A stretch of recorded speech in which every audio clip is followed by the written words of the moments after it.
Hello everyone, welcome to free crash course on competitive exams held by VIRAT HINDUSTAN SANGHAM in association with Manifest IAS Bengaluru. This program is inspired by Dr. SUBRAMANIAN SWAMY and it was started in January. And it is convened by Sri RAVISHANKAR sir, State Education Convener for Karnataka and also President of Good Neighbors India NGO. So I am the Chief Mentor of your program, DHANUSH KUMAR. And you can watch this program online on the YouTube channel of VIRAT HINDUSTAN SANGHAM. And also on the YouTube channel of UDAYA News, Karnataka. Every day it will be uploaded. So for further mentoring, any queries, any doubts, guidance, for anything related to any competitive exams, you can join our Telegram channel. So I recommend everyone to join this VHS Education Forum. This is our Telegram channel. So here is the link, VHS space Education space Forum. So you have to join this Telegram channel. So we are done with polity and history. Now we are negotiating the economy section of the syllabus. So what to expect out of these classes? So how to make best use of it? Freshers can use this as a concept clearing class and veterans can use this as a revision class. Okay. So the source for your Indian economy, if you are studying in English, it is Srirangam. This is the best source for Indian economy. Okay. So yesterday we were speaking about taxation. Some concepts about taxation is left out. Okay, we will do that. So first is DDT. DDT, dividend distribution tax. Dividend. So what is dividend distribution tax? This companies are actually making profit in the share market. Their share price goes up. When their share price goes up, their dividend, that is their profit, will increase. So that profit is distributed among the shareholders. That profit is distributed among the shareholders. That tax imposed on that dividend, distribution of dividend, is called dividend distribution tax. That is the concept. Next, we have the concept of withholding tax. Withholding tax. So it means these companies withhold the income, that is the taxation. So if you are working for a corporate company, they will be cutting the TDS. So the tax imposed on that is called withholding tax, right? Next you have presumptive tax. Presumption. That what is presumptive tax? Suppose your income is not properly counted. That is, you have not maintained the proper records. Proper records is not maintained. So the government presumes that this much tax you owe to the government. So when the government presumes without any record that this is the percentage of tax you have to pay, that is presumptive tax. Next, wealth tax. Wealth tax, if your income is more than 1 crore or 2 crore, if you are a upper section of the society, upper class, then it is wealth tax. So actually earlier it was above 2 crore, wealth tax was imposed. Now wealth tax is removed and they are imposing the surcharge on the income. Next you have security transaction tax. Security transaction tax, if the transactions happen in the share market. So share market, shares are bought and sold, upon that tax is imposed, that is security transaction tax. Then similar to security transaction tax, in the stock exchange, if commodities are transacted, I have told you already what is commodities, sugar, all these things. If commodities are transacted, the tax imposed on that is called commodity transaction tax. Next, you have fringe benefit tax. Fringe benefits, it is actually, suppose you are working in a company, there are so many facilities available to you, gym facility, transport facility, so many things. Upon that, tax is imposed, that is fringe benefit tax, right? And next you have perquisites. Perquisites means similar to perks. Companies give you so many perks, right? Shares they are going to give you. If you are a part of a company, they are going to give some shares to you, and also they are going to give you some facilities like gym, transport, so many things, and goodies. Goodies andre free gifts, everything. Upon that tax is imposed, perks, that is, and also free travel, holidays and all those things. Upon that tax is imposed, that is perquisites. Next you have tax incidence. Tax incidence means what? You have to understand this concept with respect to the direct tax and indirect tax. See, direct tax, tax is incident on the consumer or citizen. I am paying the tax, tax is incident upon me. Yar mele tax ana yeralagta ide. Whereas indirect tax, tax is not incident upon me. Though I pay the tax, it is actually, I am not paying directly to the government. I am paying it to the manufacturer. Manufacturer in turn pays it to indirect tax. Suppose you pay a Parle-G biscuit, you are not paying tax to the government.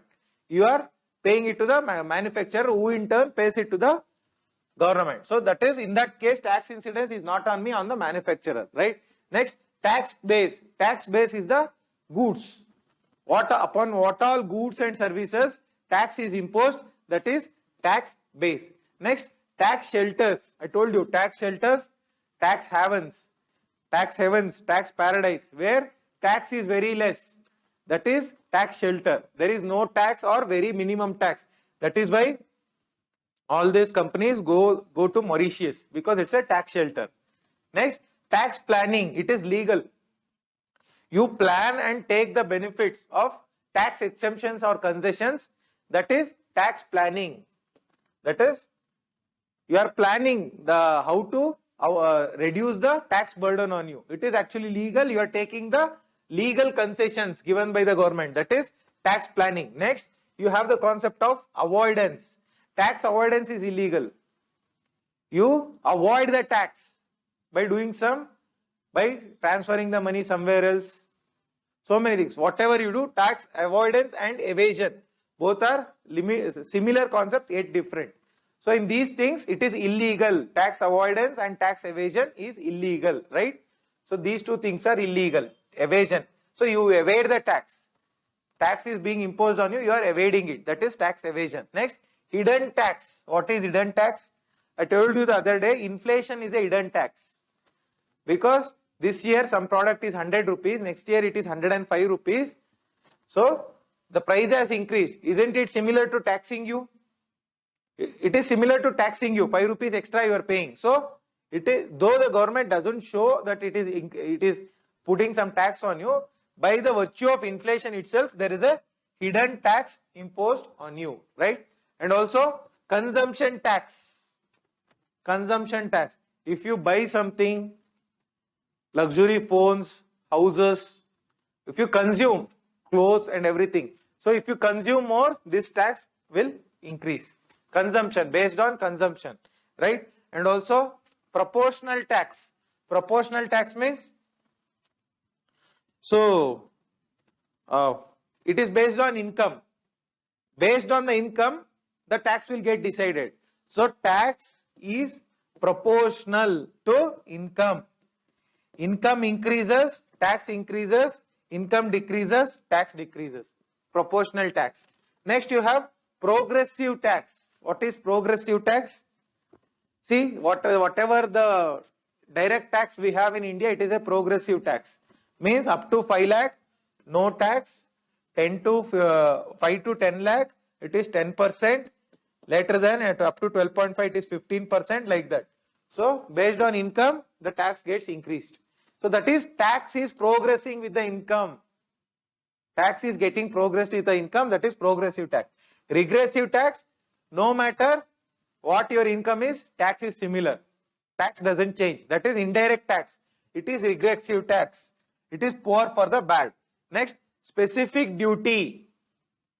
Specific duty means upon specific facilities. Upon specific facilities, if the duty is imposed on specific things, specific products, specific goods, duty, tax is imposed, that is specific duty. Then next you have the concept of ad valorem. Ad valorem means based on the value. Based on the value, tax is imposed, right? If, for example, you buy diamonds, diamond is high value, so tax is high. So you buy some clothes, clothes are low value, so tax will be low. Based on value of the goods, tax is imposed, that is ad valorem. Next, excise duty. I already told what is excise duty. Excise duty is manufacturing duty, manufacturing goods. Tax is imposed on manufacturing goods, that is excise duty, right? Manufacture of various products, industry, machines and so many things, computers, various things. So that is excise duty. Next you have customs duty. Customs duty, imports. The tax imposed on the importing of goods is called as customs duty. Next you have negative IT, negative income tax. What is negative income tax?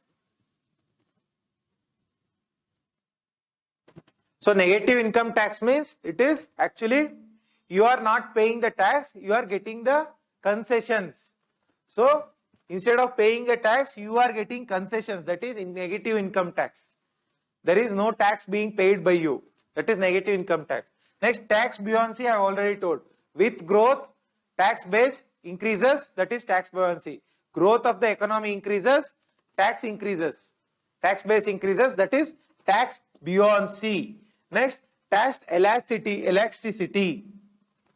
Tax elasticity means tax is elastic. Tax is variable. That is for one product, tax is different and the other product tax is different. And for the same product, tax is different in different seasons. So tax is getting varied. So that is tax elasticity. Tax is expandable, right?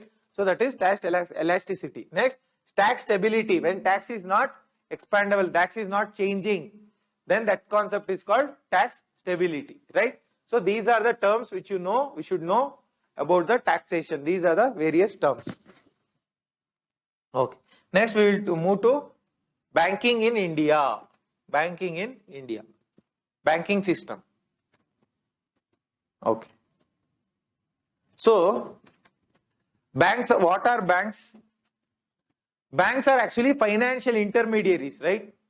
That is, see, you have money. You have money. Somebody else wants money for starting a business. You have excess money. So can that person come to you and take the money? No, that is mutual lending.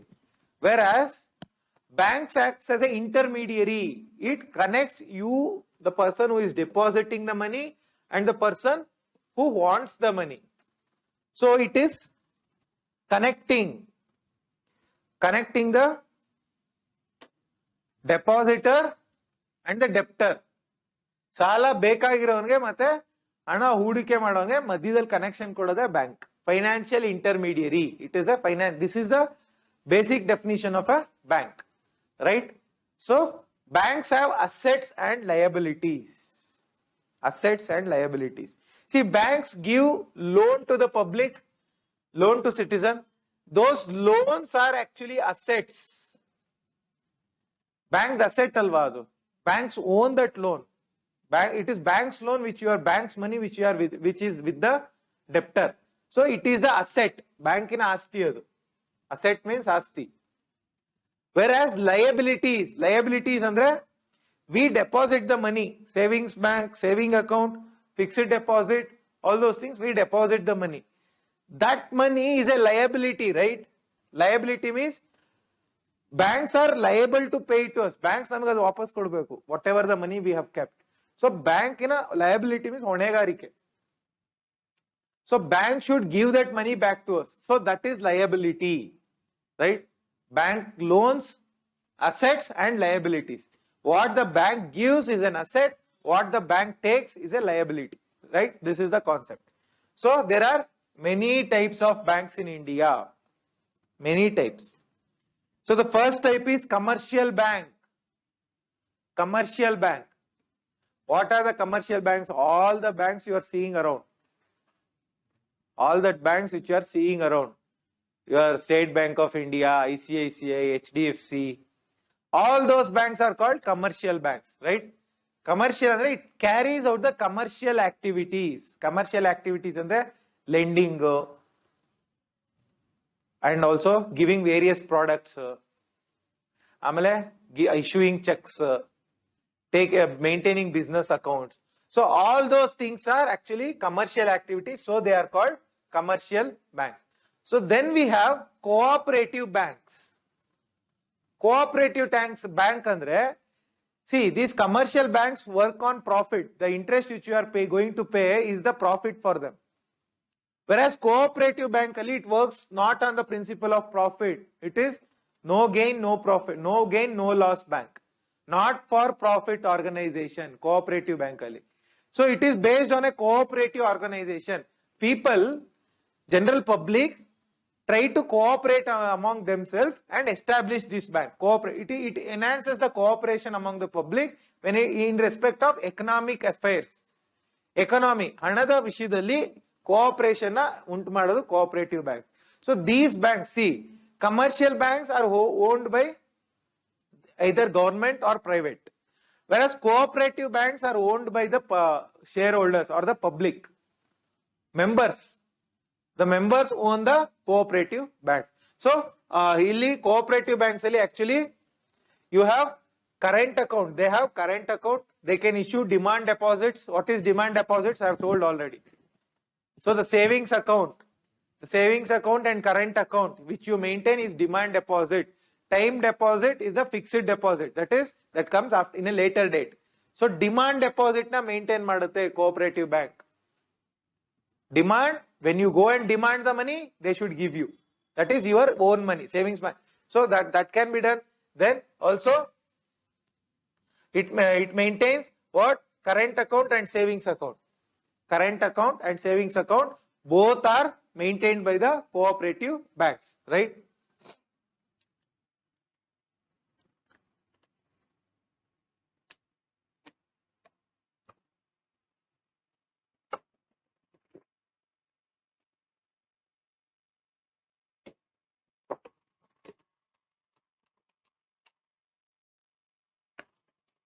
Then we have land development bank.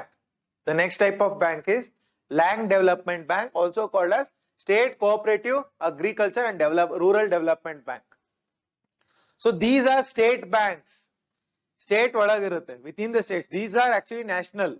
Cooperative bank can be both national as well as state. Whereas state development banks, this land development banks are actually state banks. So illi state cooperative agriculture and rural development bank. This is the state level bank or land development bank. Then what does this land development bank do? They lend long term. Agriculture ke matte rural development ke this land development bank is going to give long term money. What is long term, short term? This commercial banks give loan for short term. Andre 5 to 10 years aste or loan kodala, adar mele loan kodala. Yaru commercial banks, cooperative banks agirbodu. Whereas land development bank give money for long term, 20 years, 25 years. So that is the difference, right? Then you have investment bank. Investment banks also called as merchant banks. So what do? They carry out investment in various activities, various sectors, infrastructure, electricity, renewable energy. So in various sectors they are going to invest. That is why it is called investment bank. Then you have development bank. So which carries out the development activities. Development bank and development activities. Infrastructure development, economic development, social development, health development, education development. All these developments are done by this. Investment is done by development bank. You have, suppose you have one example, SIDBI, Industrial Development Bank of India. SIDBI, Industrial Development. So it carries out the development with respect to industries, SIDBI, right? Then you have Mudra Bank. Mudra Bank, Microfinance Development and Regulatory Authority, Mudra Bank, right? Micro Unit Development and Regulatory Authority, Mudra Bank. That is, it gives money to the microfinancial institutions. Microfinancial institutions andre, which gives money to self-help groups. Stree Shakti Sangatane. Alligalalirutte. So to that self-help groups, small organizations in the villages, cooperative organizations, this Mudra Bank is going to give money, right? Then you have National Housing Bank. National Housing Bank, funding with respect to housing projects, big housing projects. Then you have Cooperative Societies Act. I told you. Cooperative societies. So, cooperative banks na, how do you, if you want to form a cooperative bank, how do you form it? Cooperative bank. So, it is formed based on this act. Cooperative Societies Act. Cooperative banks are, so you have urban cooperative bank, rural cooperative bank, multi-state cooperative bank. So many cooperative banks are there. So, those cooperative banks are formed based on Cooperative Societies Act. Based on this act only you can set up the cooperative. Then who are the owners of cooperative bank? I told you. Members of the owners. Members are the owners. So cooperative bank ali there is one more concept. One member, one vote. Every year there will be annual general body meeting and every 5 years there will be election to the board members in the cooperative banks, right? So it is actually who regulates it? It is regulated by the RBI under Banking Regulation Act 1949. Majorly banking related idu. But with respect to election, all those things, it is in Karnataka, it is managed by Apex Bank. Apex Cooperative Bank in Karnataka. So with respect to multi-state banks, andre Karnataka cooperative banks na Apex will manage. With respect to national banks, multi-state banks, it is managed by one act called Multi-State Cooperative Societies Act.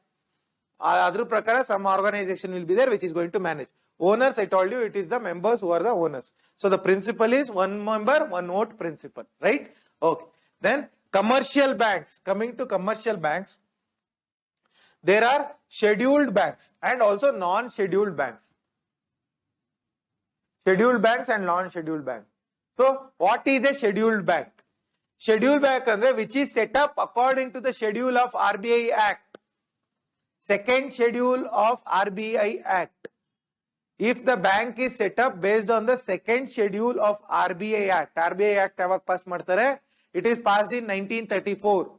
If a bank is set up based on the second schedule of RBI Act, then it is called a scheduled bank. So scheduled bank, what should be the condition andre? There should be minimum capital.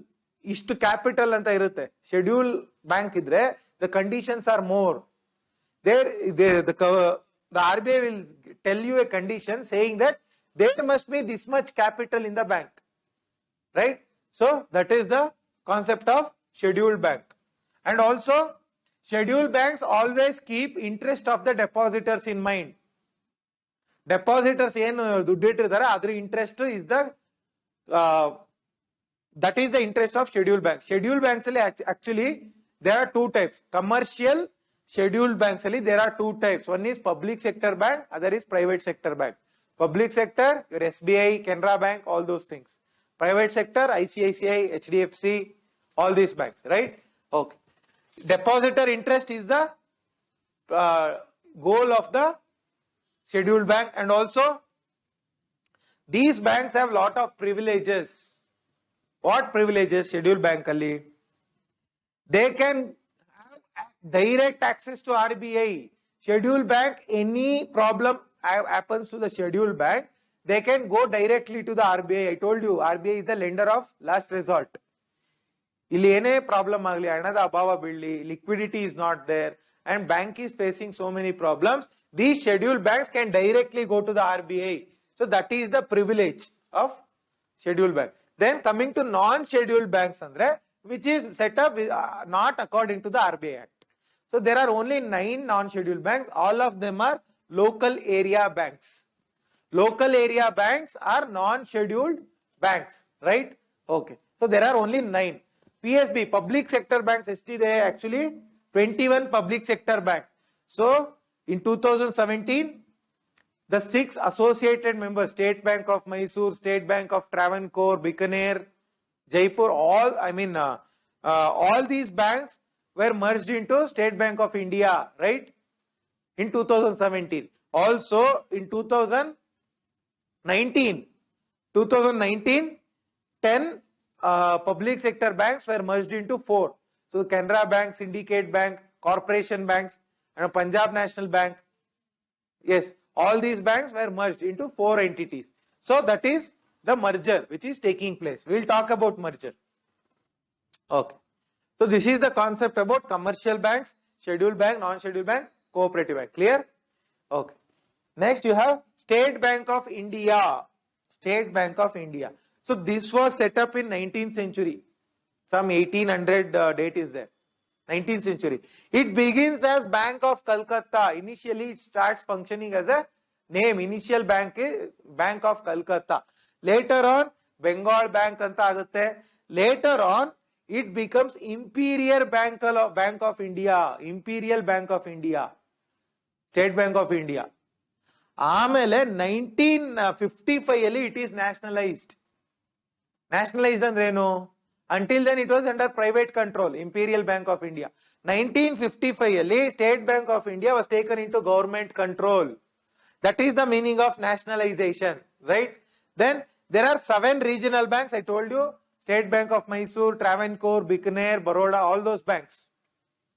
So all those banks were merged in 2017. So this State Bank of India functioning, it's a statutory act. I told you statutory means law.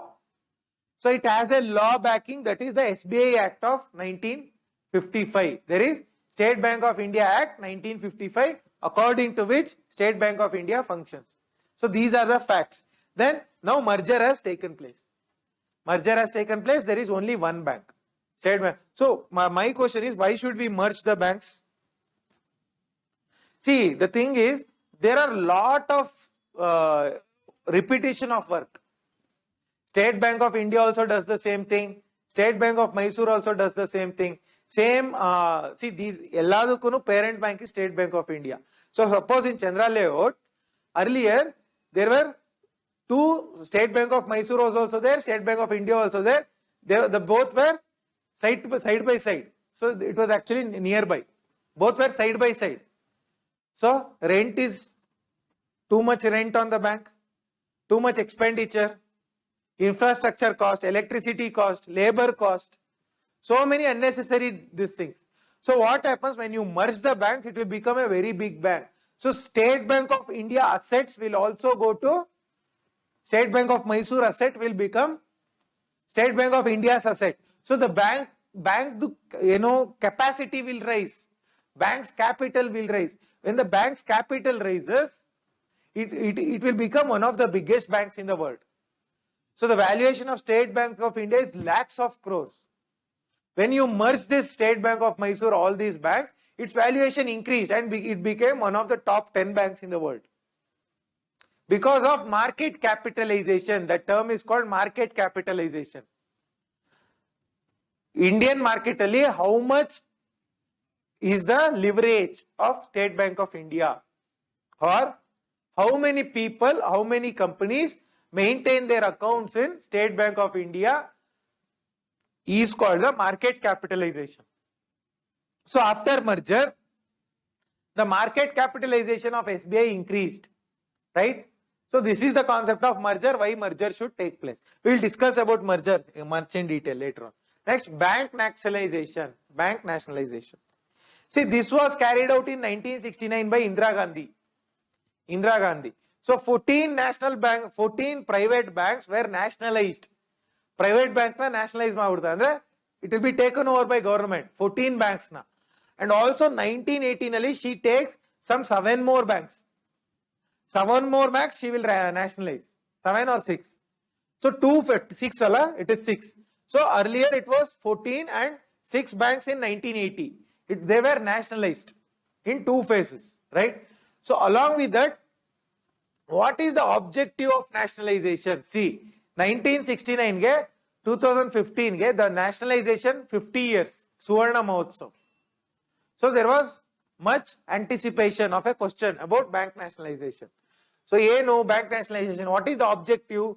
Private control. Private control. See, earlier the banks were under private control. Private control idaga actually they were profit oriented. They did not care about the poor sections of the population. They did not care about the expansion of industry. They did not care about the development of the country. All they cared about was self-interest. So what they did, once you nationalize ಮಾಡಿದಾಗ, it is taken under government control. When government control is taken, so also there were, what happens, rural areas alala branches irliಲ್ಲ, because rural area there is no profit. When there is no profit, why would you keep the bank there? So because of all these reasons, the nationalization took place. After nationalization, even though there is no profit, banks are bound to open branches in the rural areas, right? And also, why nationalization is a socio-economic planning. Socio-economic planning. So we were following the planning pattern since 1951. So plan ge actually the government needed money. Government needed money. So these private banks were not giving the money for planned purposes. Planned purposes, there was no investment from private banks. And also, these private banks were not investing in social sector, education, health, alala invest ಮಾಡ್ತಿರ್ಲಿಲ್ಲ. And also, not in expansion of economy. So that is the reason nationalization was took place. And also, extension, that is extension means rural areas, there were no branches. To expand the rural reach, this nationalization took place. And also, to increase the savings. See, I told you, India, there is lot of savings, highest savings in the world, highest saving rate in the world. It is almost 32% saving. If you earn 100 rupees, Indian saves 32 rupees. So these savings actually were kept in the lockers of individual homes. So, but when the banks were nationalized, these savings were kept in the bank. So when you keep the money in the bank, it can be used for something useful purpose, right? So that is why banks were nationalized, savings were increased. Your Jan Dhan Yojana, Pradhan Mantri Jan Dhan Yojana. So before that, actually, the banking was very less. The villagers didn't have bank account. So suddenly, everybody got a bank account by PMJDY. So what happened? Immediately, there was huge increase in savings. So lakhs of crore rupees get saved in the Jan Dhan Yojana, Jan Dhan bank accounts. So savings get increased. Then, see, this private sector did not invest in priority sector. What is a priority sector? Priority sector are those sectors where the government plans to invest and grow the sector. Yavadu agriculture, education, yes, micro MSME industry, MSME industries, yes, and also what else? Infrastructure, rural infrastructure, backward classes, women empowerment. Idru melella, if the government invests, so private banks were not investing in these sectors. So they nationalized the bank, and what they did, they made 40% you have to compulsory invest in priority sector. Today, 40%. If the bank has 100 rupees asset, they have to invest 40 rupees in private sector, priority sector. I told you what are the priority sectors. Next, mass banking. See, private banks, they did not focus on mass banking and the public banking. They focused on only few rich people. So, because of nationalization, every person, every poor person, every low caste person is able to open a bank account, mass banking. So these are the benefits or the reasons for bank nationalization, right? So this is the concept of nationalization. Next, 50 years has took place since nationalization. What are the positives? So positives are the mass banking has taken place. Everybody has a bank account today, right? And also, poor people, there is lending. So earlier there was no lending for poor persons. Now poor people, money is being given to them. For example, your Stand Up India and also your this scheme, what? PM Swanidhi for street vendors. Bidi Badiya Vyaparigalige PM Swanidhi money is being given. Mudra loans are given. So poor lending is taking place. Then unbanked areas, even the remotest of the place, bank accounts are there. There is one place, I think it is somewhere in northeast or Jammu and Kashmir, I am not sure, where State Bank of India, a branch moves on a boat. Branch is on a boat. Kashmir. Huh? So it is there. So it means what? Everybody should have access to the bank, whether on boat, whether on land. Right? So that example you can quote. So the reach has increased. Unbanked areas, even the tribal areas, there is reach of bank. Next, reduce inequality. Yes, inequality has reduced. How inequality has reduced? Everybody has a bank account. Government schemes idiyalla, Manrega, PM Ujjwala Yojana, amele pensions, various pensions, everything is directed to through the bank account. So via when you direct the money, and also your direct benefit transfer, PDS, DBT, direct benefit transfer, their money is being transferred directly to the people. So it has reduced inequality even during your Atmanirbhar Bharat. So every woman got, poor woman got 500 rupees. Old people got 1000 rupees. So it is a move towards reducing inequality, right? And also rural urban gaps. Earlier the banks were concentrated only in rural areas, I mean urban areas. Now the gap has reduced. Now even rural areas have bank account, right? So this is the concept of bank nationalization. Goals, similar goals. Similar goals in order to reduce inequality, reduce poverty, increase the expansion of bank reach, yeah, increase the habit of banking, and also bank accounts jasti adre government will have resources. Those savings can be utilized by the government. Fiscal deficit will reduce. Borrowing can be done directly from the banks, right? And also banking jasti adre employment will also increase. Bank nationalize adre, expansion adre, government will hire more people for operating the bank. So all those are the benefits. Goals andre similar. To increase the banking, all those are the goals of nationalization. Next, what are the problems? Problems of bank nationalization. Problems say no, or with respect to, I am talking about whole banking sector. What are the problems in our banking sector? So what are the problems in banking sector? One is non-performing assets. Lakhs of crores these public sector banks have lost. Vijay Mallya, Mehul Choksky, they have given so much money, they are not able to recover. Non-performing assets is one problem. Then you go to public sector banks.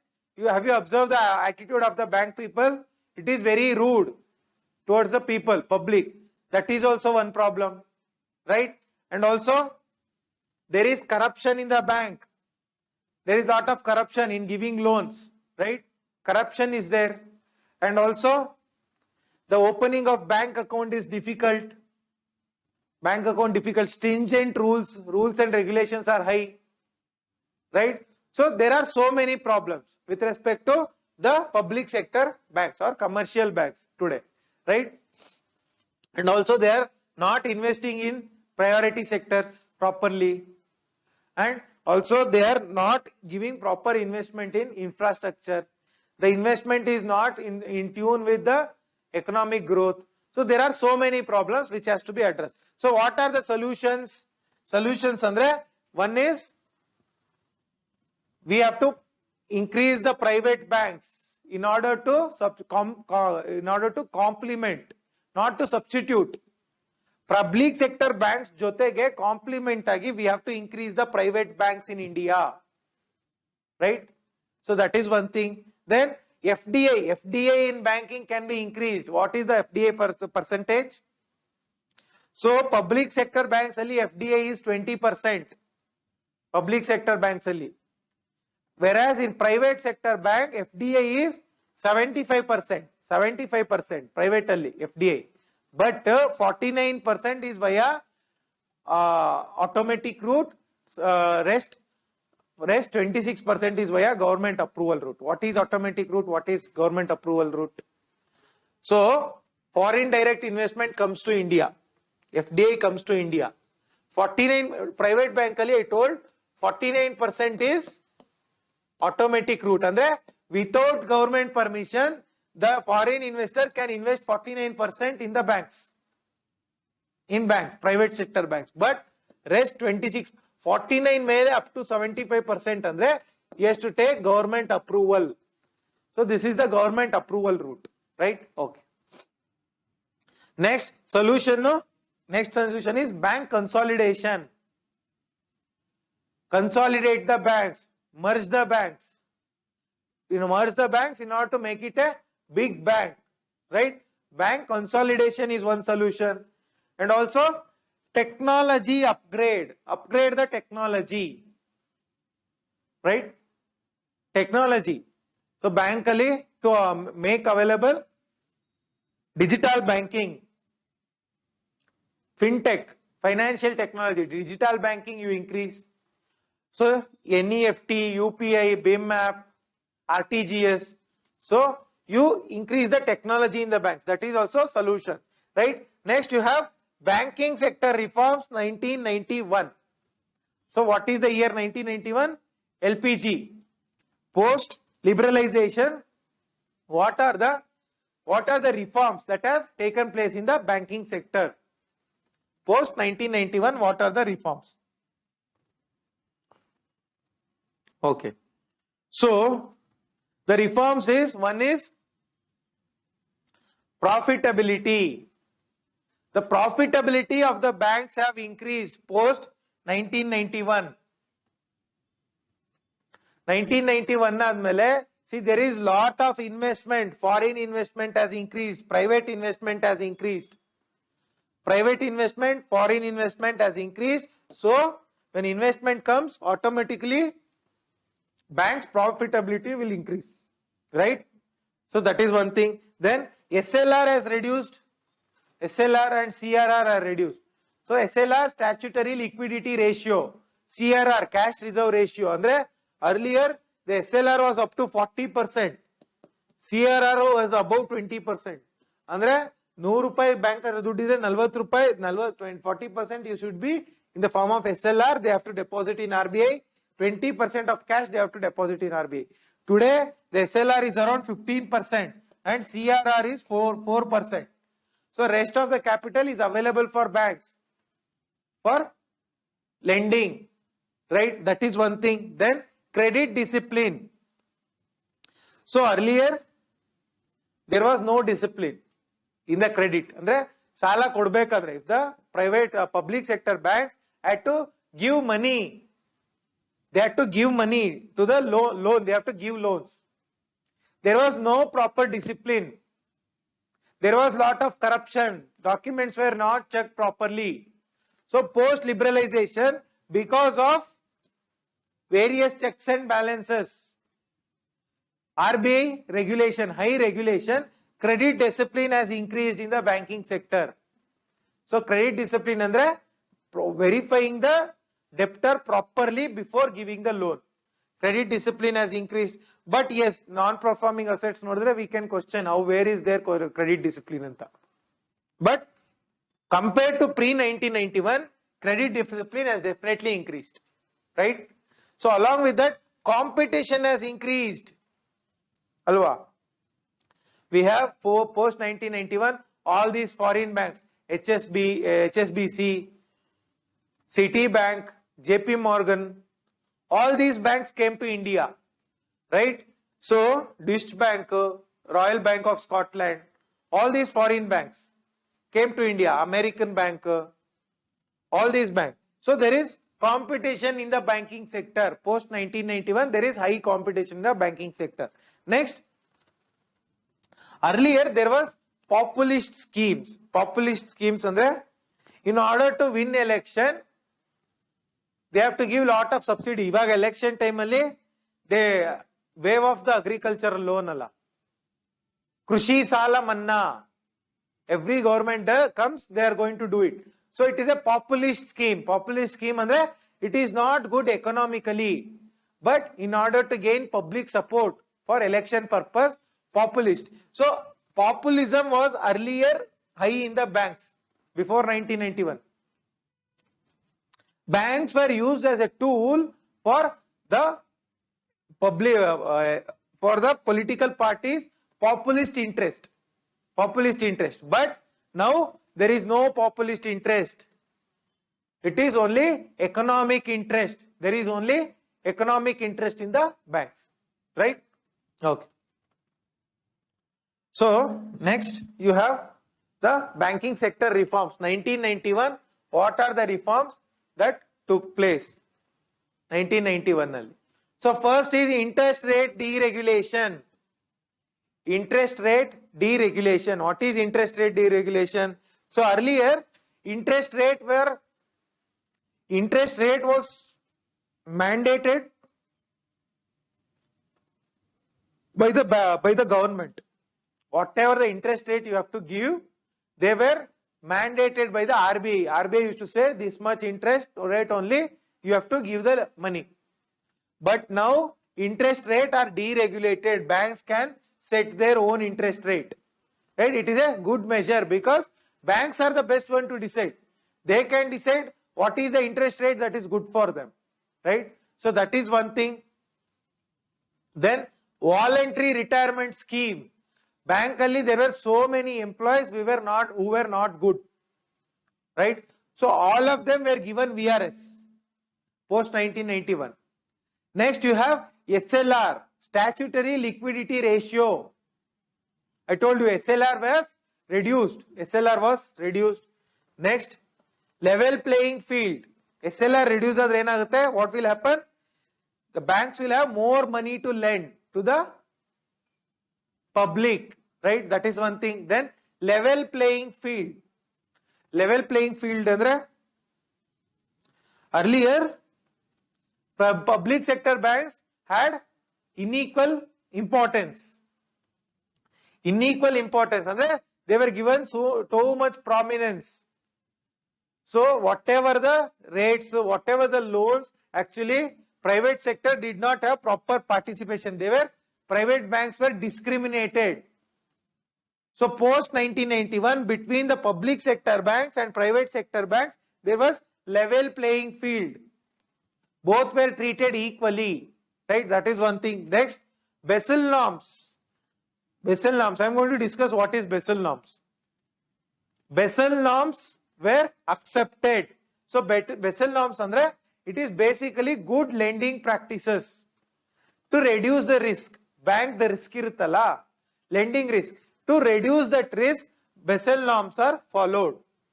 Basel norms are followed. Right? So that is one thing. Next, post 1991, FDI got increased. Foreign direct investment was increased post 1991. Right? Next, you have bank consolidation. Bank consolidation. I told you, merger of the banks. Merger of the banks took place. Then also recapitalization post 1991. What is recapitalization post 1991? See, these banks used to give money to the industries, various ineligible people who are not eligible to take loan. Avrige they used to give money. They used to lose the money.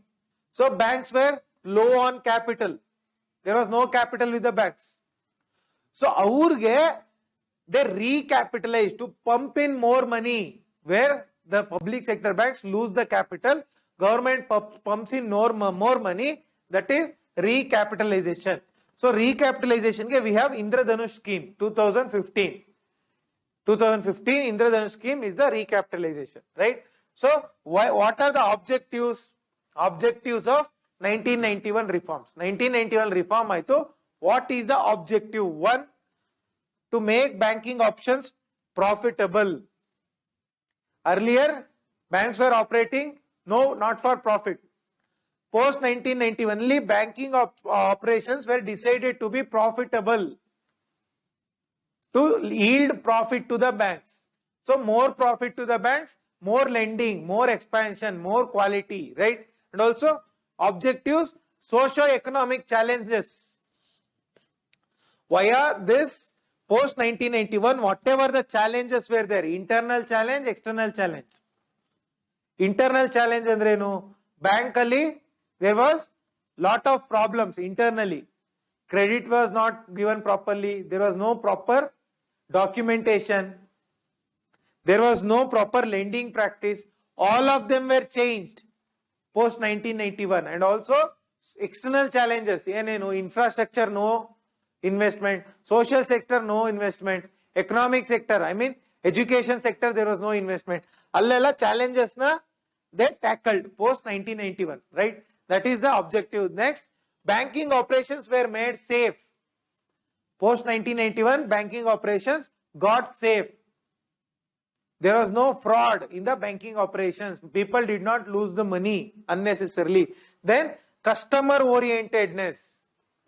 Previous, they did not care for the customer. You come, you sit, we are not going to change. We will just receive our salary and go home. This was the attitude of banking employees. Even today, unfortunately, that is there, continuing.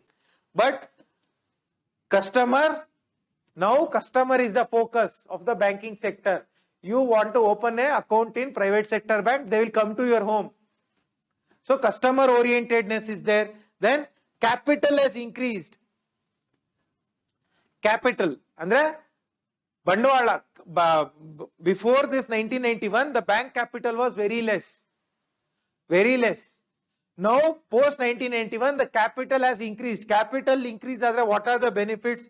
See, suppose bank has 1000 rupees or 100 rupees capital. So, 100 rupees capital, it gives a loan of 20 rupees. This 20 rupees, that person will not return. It becomes a non-performing asset. So, 80 rupees, with 80 rupees he has to run the bank now. So let us take the capital is 1000 rupees. Again this person is giving 20%, 20 rupees loan. Which is the comparatively high loss? This is right, 100 rupees ಅಲ್ಲಿ 20 ರೂಪಾಯಿ ಹೋಗೋದು, it is high loss. Whereas 1000 ಅಲ್ಲಿ 20 ಹೋದ್ರೆ, when the capital is high, there is no much effect. So capital was increased post 1991 and also the banking operations were made inclusive. Inclusive andre rural people were included. Inclusiveness ke you just take the example of Pradhan Mantri Jan Dhan Yojana. Banks accounts were open for rural, urban, I mean rural people, poor people, old people, young people, everybody. The disabled people, low caste, higher caste, tribal, everybody. So banking operations became inclusive, all encompassing, right? So these were the changes. Next, Narsimham Committee. So there is a banking committee bandaga. The committee names are important. Narsimham Committee 1 and 2. There are 2 committees. Narsimham. First committee comes in 1991. Second committee comes in 1998. Narsimham Committee. Right? So what is this Narsimham Committee? What does it say? 1991 Bandhantai Committee. What does it say?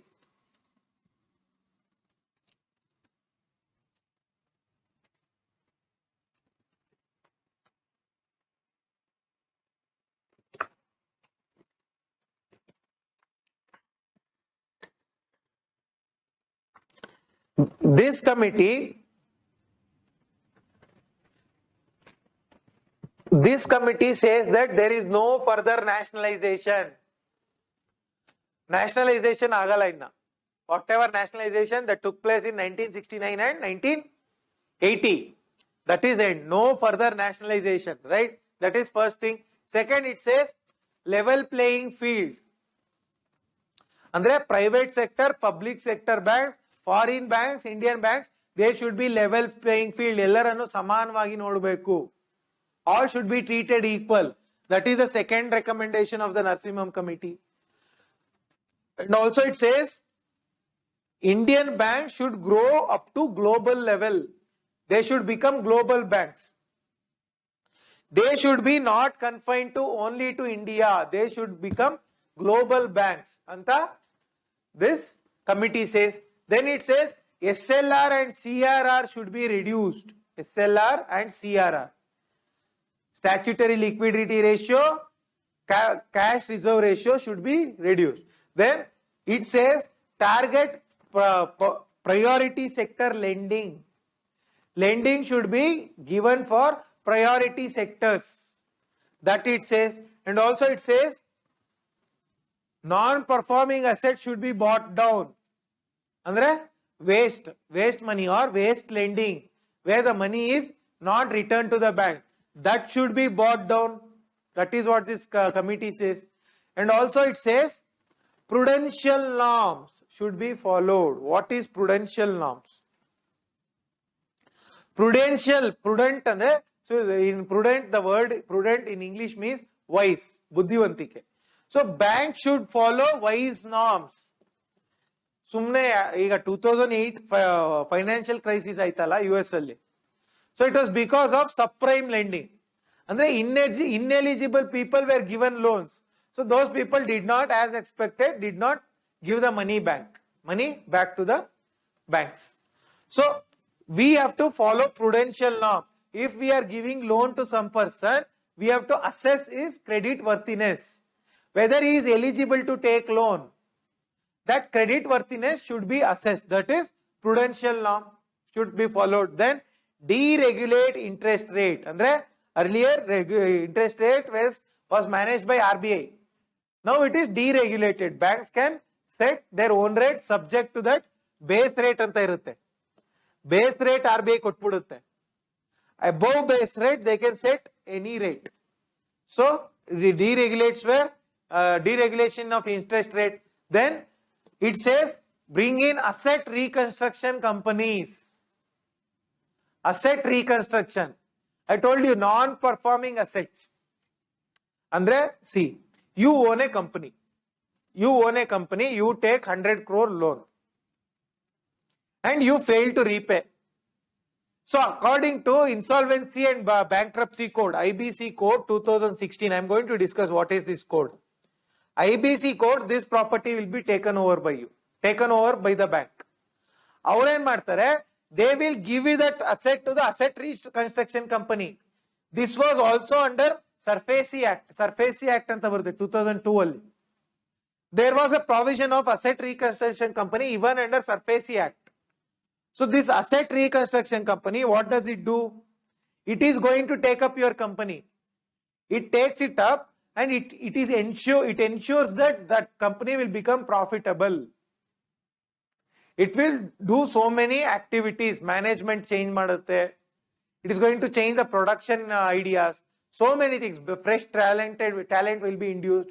Fresh processes will be installed in the company, and it is going to ensure that the company becomes profitable. So that is the concept of asset reconstruction company given under IBC and also under Surface Act. So, has there been any implementation of the Narsimham Committee?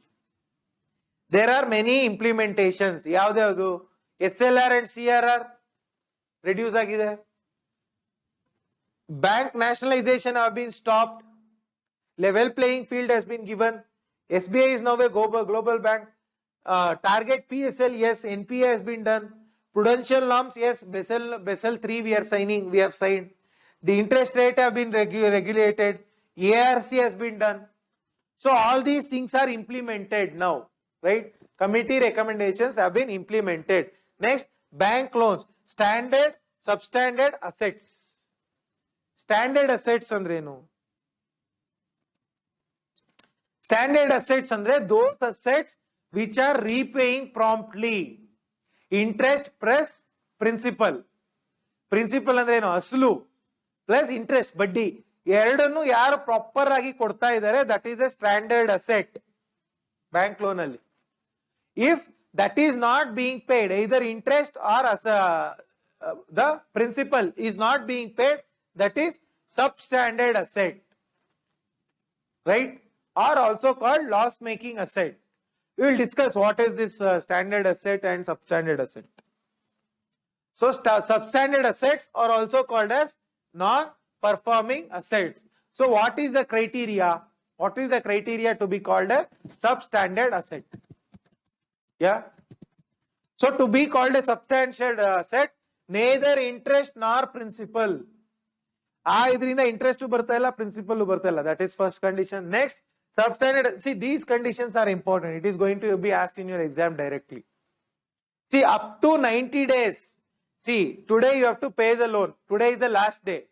You fail to pay. So from today, 90 days, you are not paying any principal or interest, then it will be called as a special mention account.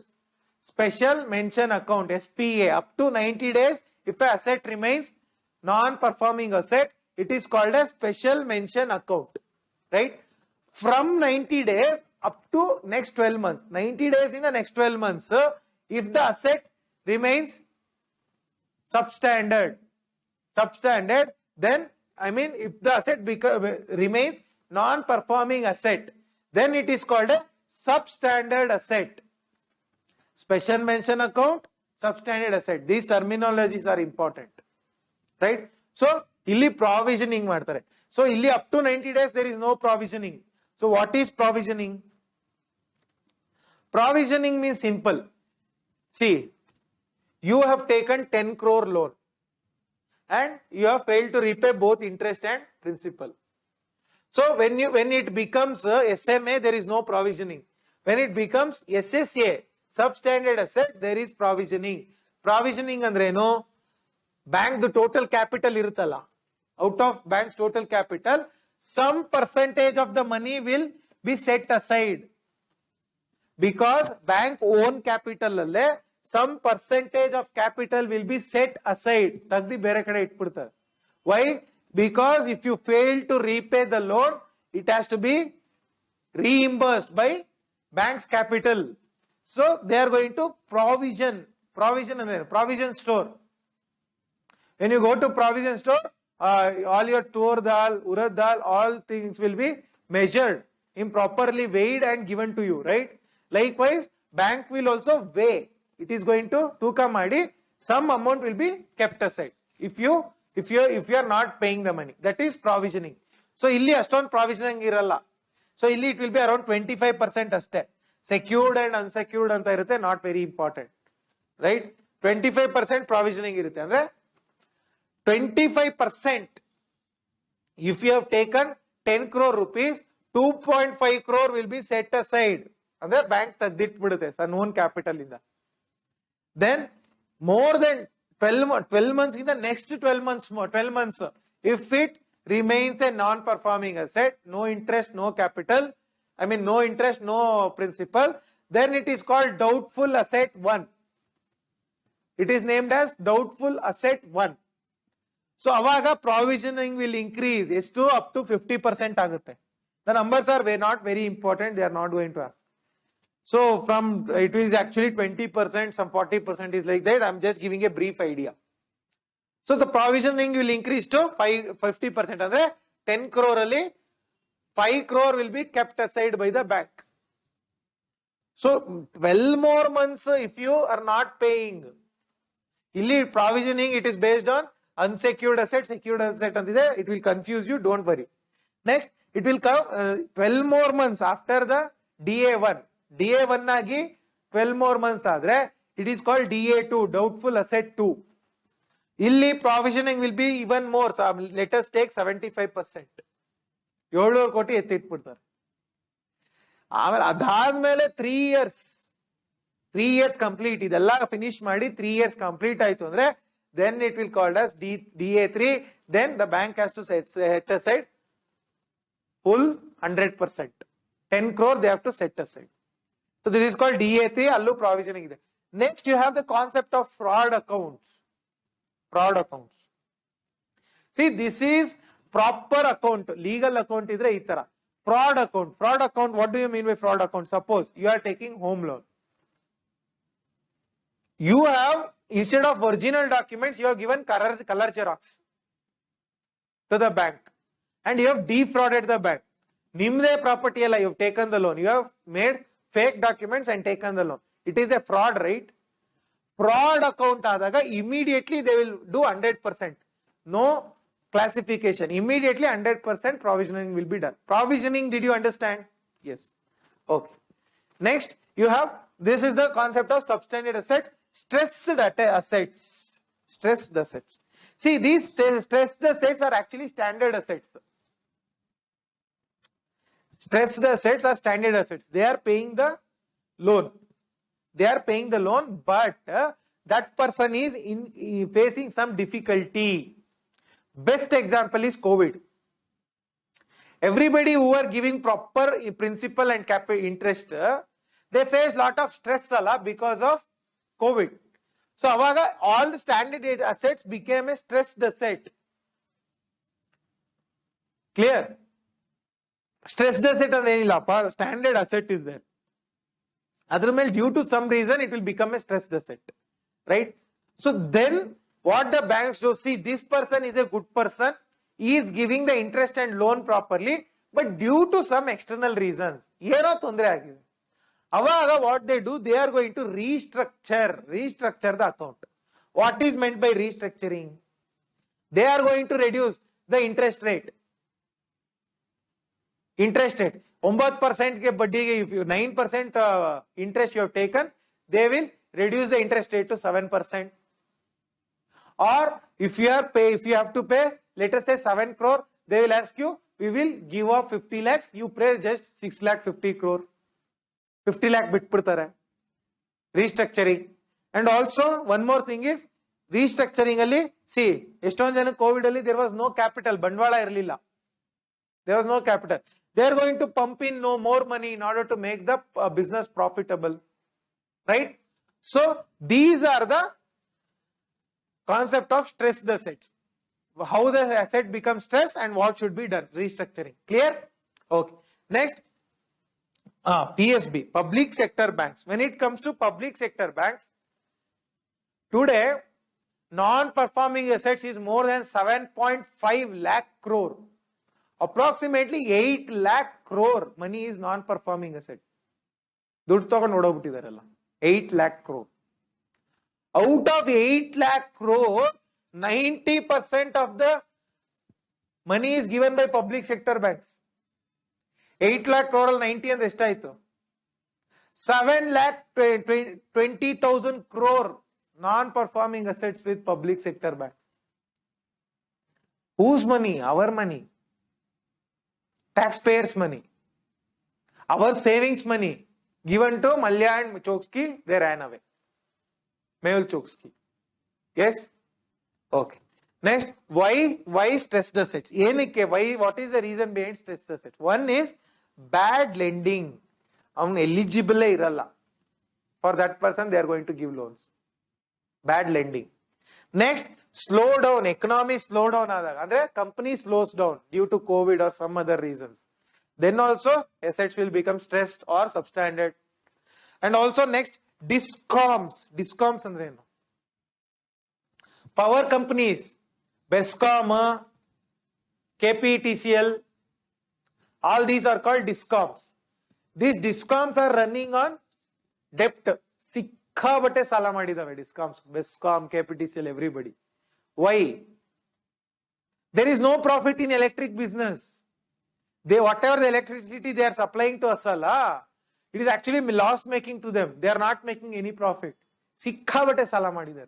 So because of that, there is increase in the debt in the market. Lakhs of crores. Lakhs of crores. Yes. Next, steel industry. Steel industry has also taken lot of money. Steel industry. There also there is lot of loss making to the banks. They have not returned. Next, infrastructure. Infrastructurally, they have invested lot of money and that money is not got back. That is also loss making. Right? And also crony capitalism. What is crony capitalism? What is crony capitalism? So, okay. Crony capitalism means capitalist. What do you mean by a capitalist? Who is a capitalist? Rich people. Who invest? Rich persons. Crony capitalism andre rich people and bureaucracy. Bureaucracy andre government. Ivribru friends agbidtare. Rich people and bureaucracy. That is what is happening alla. This concept is called crony capitalism. Bureaucracy will help the capitalist. Capitalist will help the bureaucracy. So bureaucracy andre bank managers, all of them become are civil servants only. They are serving the public. So what they do? They are friends of capitalists. 100 crore loan they will give to the capitalist. He will give to the bank manager some 1 crore commission. Crony capitalism. That is also responsible. Corruption, right? So these are the reasons for substandard or stressed assets. Next, what is the effect of that? What is the effect? One is, because of substandard assets, profit of the bank reduces. Alva. The bank's profit will reduce. That is one thing. The second thing is, capital gets locked. You give money to some ineligible person, that capital is locked. You cannot use it for any beneficial purpose, right? That is one thing. Next, stock price. Stock price of the banks will reduce. Obviously, right? When the banks become, bank gives loan to bad people, it comes in newspaper. Suddenly what? The confidence of people in the banking sector will reduce. They are going to take the money back. Stocks price of the banks reduce. Yes? And also the effect is, it increases the corruption in the market. Corruption will be there. And also there is no proper, andre, if you give loan to some ineligible people, eligible people won't be able to avail loan. Infrastructure ke capital barala. When the government needs capital, there is no capital. Government ke dur sigala. So all these reasons, all these are the effects of bad lending practices, that is substandard assets, right? Okay. Next, measures. What are the measures we have taken to solve it? One is Insolvency and Bankruptcy Code 2016. Insolvency and Bankruptcy Code 2016, and also SURFACY Act. SURFACY Act 2002. I am going to discuss these acts in detail. And also Basel III norms. I am going to discuss this also in detail. Basel III norms. Asset reconstruction companies. Write-off. What do you mean by write-off? Write-down, haircut, I will discuss. Write-off andre, the person has to give loan, this bank will give maafi, don't give. That is write-off, writing off from the books. Write-off, recapitalization, they will lose all the money by giving the capital to this cheat, ineligible people. Again, government will put the capital in them. That is recapitalization of banks. Then also Debt Recovery Tribunal, Sala Usulati Tribunal, Debt Recovery Tribunal is also there. These are the measures. These are the measures. And also foreclosure. Foreclosure andre, closing the account, closing the loan account before it is bound to close. And suppose after 5 years they have to pay the loan and stop the, now they have given the loan, 5 years period is there. So suddenly they will become non-performance asset. They cannot pay the loan. So avaga foreclosure, they are going to close the loan immediately, and whatever comes they are going to take. That is foreclosure is one thing. And also securitization. Securitization andre no. See, you own a company, you own some industry. You do not pay the loan to the bank, whatever you have taken. Again, your industry will be taken over by bank. They are going to Arajakala. What they do? They are going to convert it into security. If your industry value is 100 crore, they are going to issue shares. They are going to convert it into shares. Shares madi security na Arajaktare. Property Arajakala. Security will be auctioned. Right? Securitization is also there. Next, SURFACY Act 2002. SURFACY Act 2002, very important act.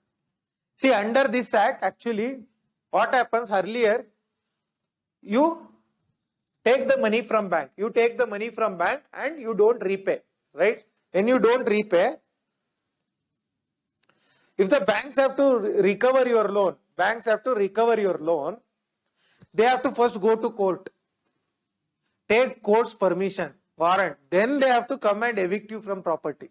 After SURFACY Act came, there is no court. Directly banks can come and throw you out of your property. SURFACY Act 2002. That is one thing. So, idralli, Obviously, power of the banks increased, right? Banks can directly take action instead of waiting for court order. Power of the banks increased. Next, they can auction the property. They can either directly auction or they can convert it into security. Surface in securitization and reconstruction of financial asset and establishment of Security Interest Act. Very big definition. That is why it's simply told surfacing. So they can auction your property or they can issue securities on behalf of your property. That can be done, and also they can form asset reconstruction company. I told you already what is asset reconstruction company, right? All these things can be done under SURFACE Act. Now I am talking about asset reconstruction company, some points. So asset reconstruction company. So if you want to start asset reconstruction company, you have to get RBI license. RBI license. What is this asset reconstruction company? See, you own a company, you don't repay to the bank. So the bank, what will they do? They will take over your property and give it to some ARC. So ARC, they are going to give the money to bank. In turn, what they do? They are going to manage your business. They are going to make profit out of your business. That is asset reconstruction company. That is reviving your company. Revive andre jiva hogiro company, they are going to put life again. Reviving the company, right? So next, it is recommended by Narsimham Committee. Asset reconstruction company is recommended by Narsimham Committee, and also they buy the non-performing assets. Asset reconstruction company, what do? They buy these non-performing assets from where? From the banks. Banks only non-performing assets irutte, adana these companies are going to buy. What are the benefits? Benefits eno? It is going to take the loan out of the bank account. Bank books only loan iruttalla, that is taken out of the bank books. So bank profitability increases, right? And also it is going to instill credit discipline. Credit discipline andre, obviously when your property is taken over by someone, you will fear it, right? You are going to pay the money promptly. So that is one thing, paying of money promptly.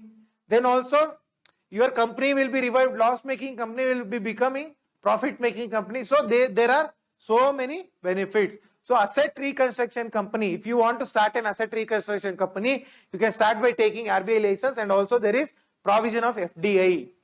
Foreign direct investment can be put to start asset reconstruction company in India, right? Next, what are the functions of this asset reconstruction company? Acquisition of property. Sala kodero property na they are going to acquire from the banks. That is the first function. Next, management. They are going to bring in new management. Whatever the old management iruttalla, sala tagondiruttalla, they are going to throw them out and bring in new management, right? That is the second thing. Then they are going to do the debt rescheduling. See, in order to make the company profitable, earlier what they had to pay in 5 years. The asset reconstruction company will reschedule. Reschedule, no, I cannot pay in 5 years because my company, the company which I have bought from you is at loss. So I am going to reschedule the debt for 10 years. So that is debt rescheduling will be done, and also settling of dues. That company banking ಅಷ್ಟೇ ಅಲ್ಲ, ಸುಮಾರು ಜನಕ್ಕೆ ಮೋಸ ಮಾಡಿರ್ತಾರೆ ಅವರು. They would have been in loss. So they are going to settle the dues. In which order they are going to settle the dues? First, they are going to settle the dues for asset banks na ದುಡ್ಡು ಕೊಟ್ಬಿಡ್ತಾರೆ. Along with banks money, employees, if they owe some money to the employees, that will be given. And last, if they owe some money to the government, that will be given. And last to last, shareholders, if there are any shareholders, for them money will be given. So dues sala na, it will be given in an order. First, it will be given for ARC. Second, employees. Third, for banks. Fourth, for government. Fifth, for shareholders. In this order, they are going to settle. Who is going to settle? ARC, right? Next, asset quality review. See, Asset andre, you know what is an asset? Asti. Other quality, what is the quality? Is it a good asset or a bad asset? That reviewing that is called asset quality review. So it is done by, see what the banks were going to do it. Actually, RBI is forcing the banks to do asset quality review. Why is it forcing the banks to do asset quality review? One, reluctance to classify. See what happens. The banks are giving money to the companies. Companies, they are going to give money. These companies are failing to repay. Some companies. They have to classify it, right? Andre DA1, DA2, SSM, substandard asset, they have to classify, right? First SMA, SSA, DA1, DA2, DA3, they have to classify. But banks are not doing that. They are instead pumping more money into loss-making assets. Why? Adenaru DA1 anta classify adre, they have to set aside their own money alla. I told you, right? Provisioning should be done. So they are not classifying. Because they classify, they have to set aside their own money. So they are not classifying. Instead, they are pumping more money to make the company profitable. So adikke RBI said you have to do the asset quality review. That is one. And also evergreening or window dressing. Evergreening andre, to make that loan look good forever. Window dressing andre, just ಒಳಗೆಲ್ಲ ಕೊಳ್ತೋಗಿರುತ್ತೆ, ಮೇಲ್ಗಡೆ paint ಮಾಡ್ಬಿಡ್ತಾರೆ. Inside it is gone, rotten. Outside they will go and paint the asset that it is good by pumping more money. So to avoid that, asset quality review is done. AQR, right? Next, apart from that, bank weakening. If they don't do the asset quality review, it is going to lead to weakening of the bank. Alva. Banks will weaken progressively. For how many days can they pump in the money to that bad company? Not for long, right? It is going to collapse today or tomorrow. So bank weakening agutte, and also special inspection has to be done. RBI carries out the special inspection of banks to look into whether they are doing the asset quality review or not, right? This is the concept of asset quality review. Next, prompt corrective action. What is prompt corrective action? See, there is bad loan. Company is not paying the loan. In order to correct that mistake, banks have to, apart from asset quality review, they have to undertake prompt corrective action. They have to correct that mistake. That is called prompt corrective action, PCA, right? So, prompt corrective action, what they have to do? They have to first gauge the risk of asset quality. If there is an asset, what is the risk? Will they are going to repay, or should we overtake the asset? So first, prompt corrective action, they have to undertake the risk. What is the risk of the asset? Next, they are going to see that whether that asset is going to make any profit. Asset, prompt corrective action, first is risk will be assessed. What is the risk of the asset? Then they are going to assess whether there can be any profit from the asset. Prompt corrective action. So the corrective action will be taken in such a way that the asset will start making profit. That can also be done, right? Then what are the restrictions? So yaradru prompt corrective action. Suppose prompt corrective actions alli first bank the asset the risk na nodtare, then whether bank is making profit anta nodtare. If that is not done, there will be lot of restrictions imposed on the bank. What are the restrictions that are imposed? First, the banks cannot expand. Branches na expand madakagala. You have lost money already by giving bad loans. So you cannot expand your branches. Then dividend payment, shareholders ittaralla, the shareholders in the bank. Aurge there is no dividend payment. Profit alli dividend kodangilla. That is the second condition. Then you should not lend any money. Matte sala kodagila yargu, or you can give only this much lending. That is under PCA, prompt correcting action. That will be the condition imposed by whom? RBI upon the banks. RBI upon the bank. And they are going to carry out frequent audits. Auditing will be done of the loss making bank. Punjab National, all these banks which went into loss, Maharashtra Bank and all those banks, right? Then there they can bring in new management to the banks. Old management has caused the bank to go into losses.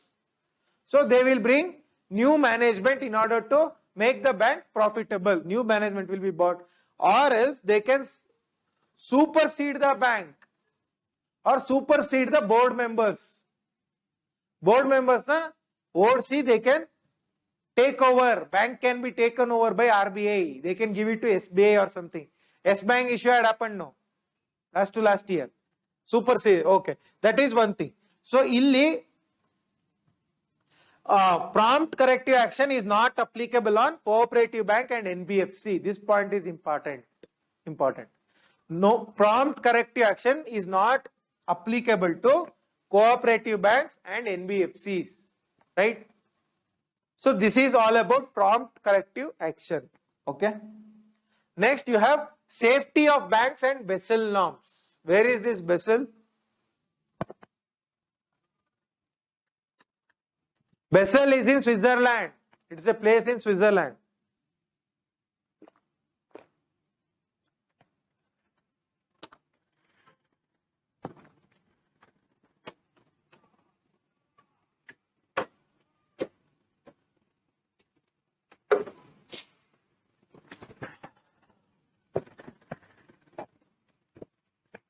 Okay. So, safety of banks and Basel norms. One, what is Basel norms?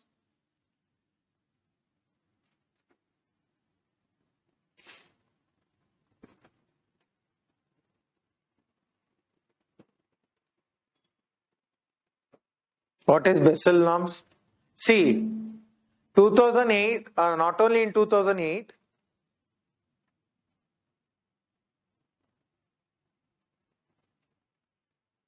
not only in 2008,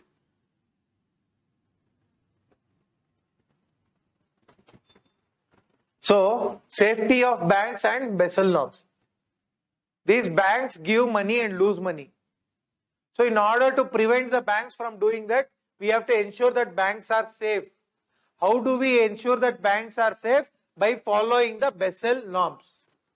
Basel norms. So what is Basel norms? So what does the banks do? First, we have to take from starting. Banks carry out lending, right? They are going to lend resources, lend the loans to the public. So adralli there will be lot of risk. Market risk will be there, capital risk will be there, operational risk will be there. All these risks I am going to discuss. So there are lot of risk in running a bank.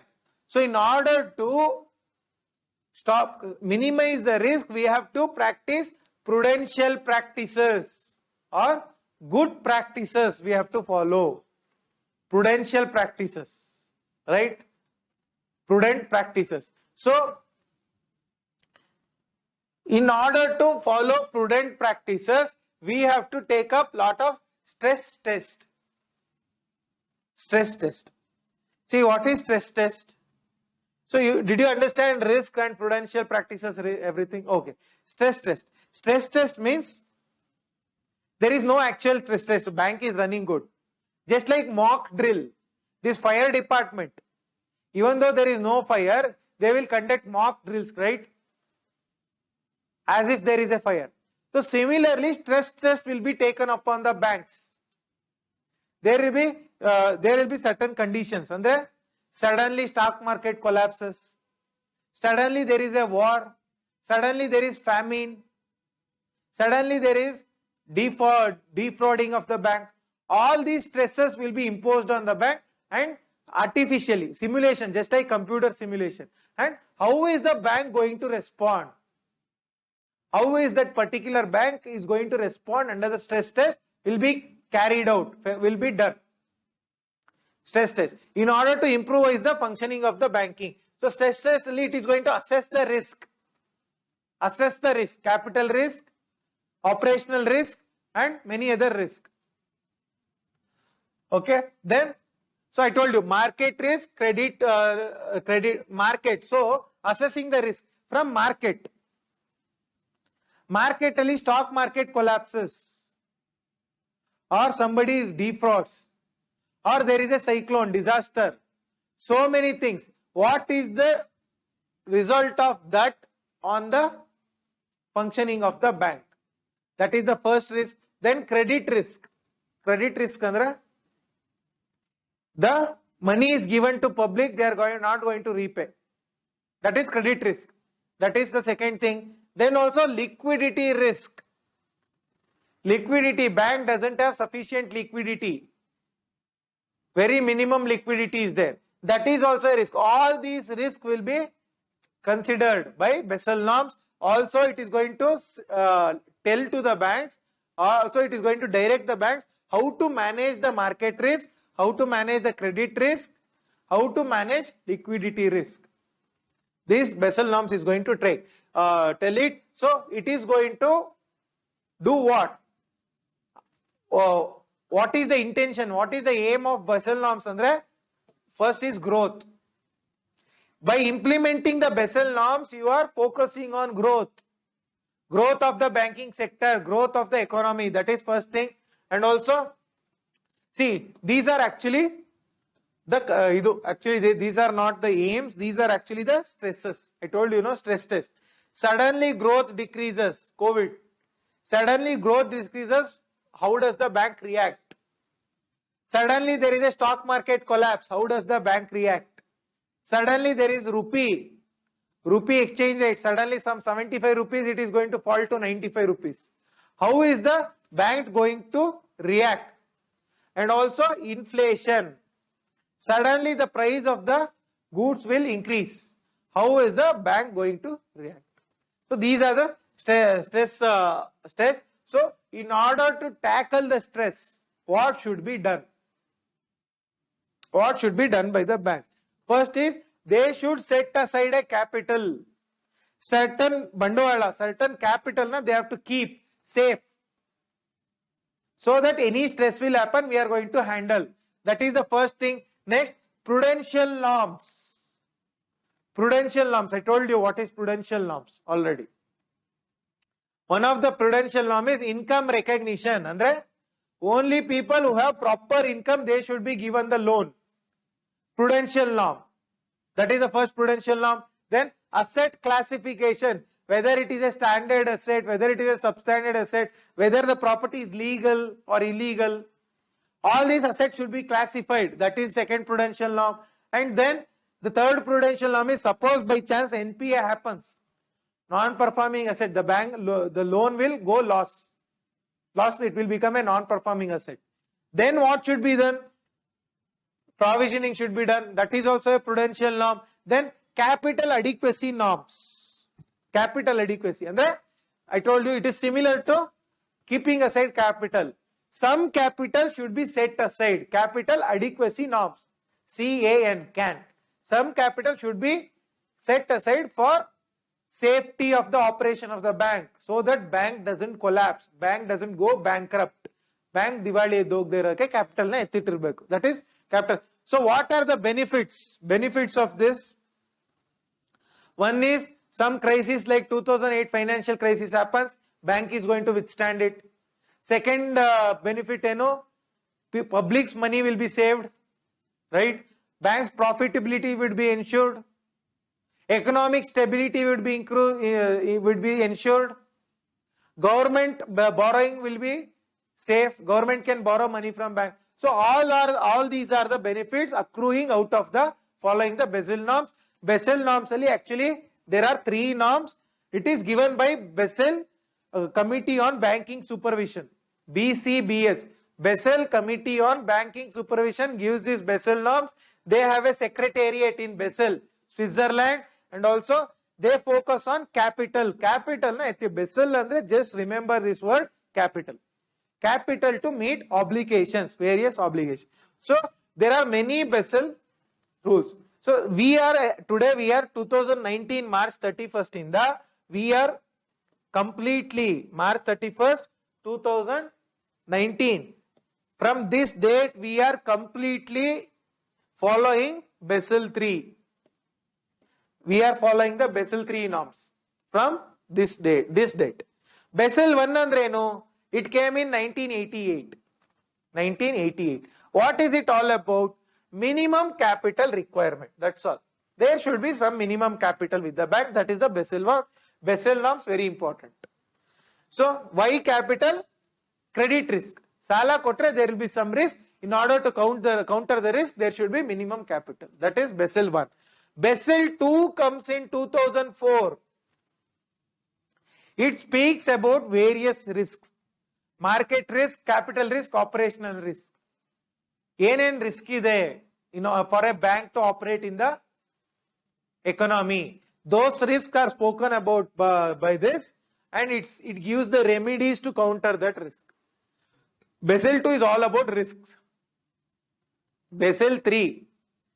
So, this actually 2013 alli, 2009-10 alli start aguttide baradu, but implemented from 2013. Why? 2008 crisis aguttalla.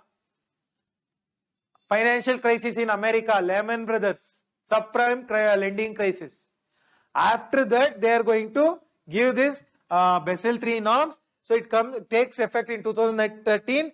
India dalli we are completely Basel III compliant from 2019 March 31st.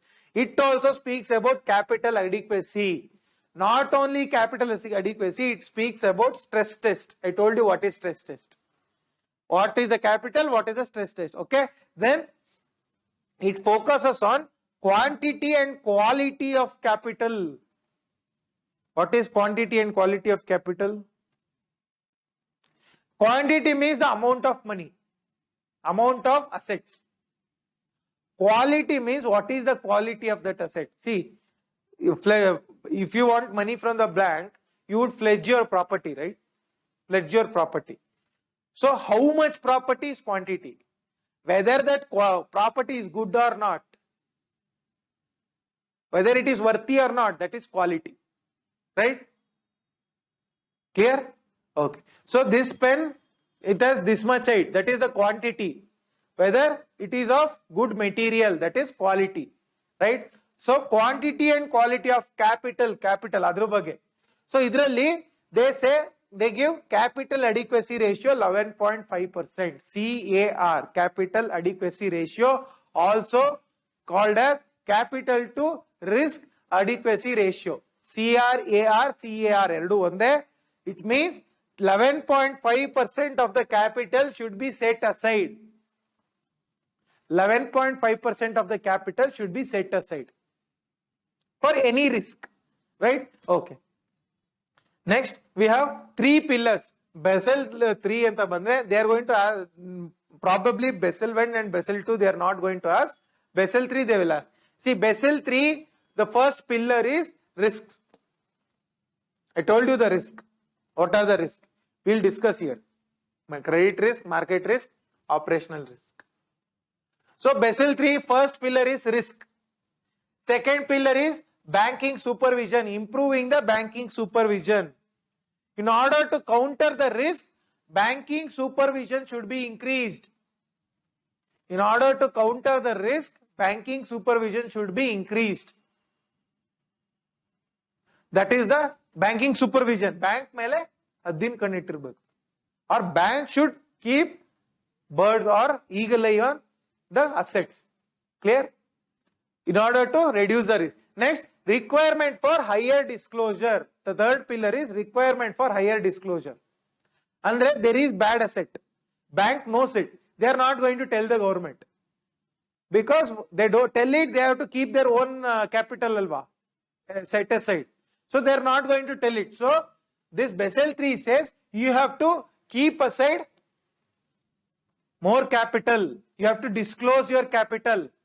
Higher disclosure should be there. Requirement for higher disclosure.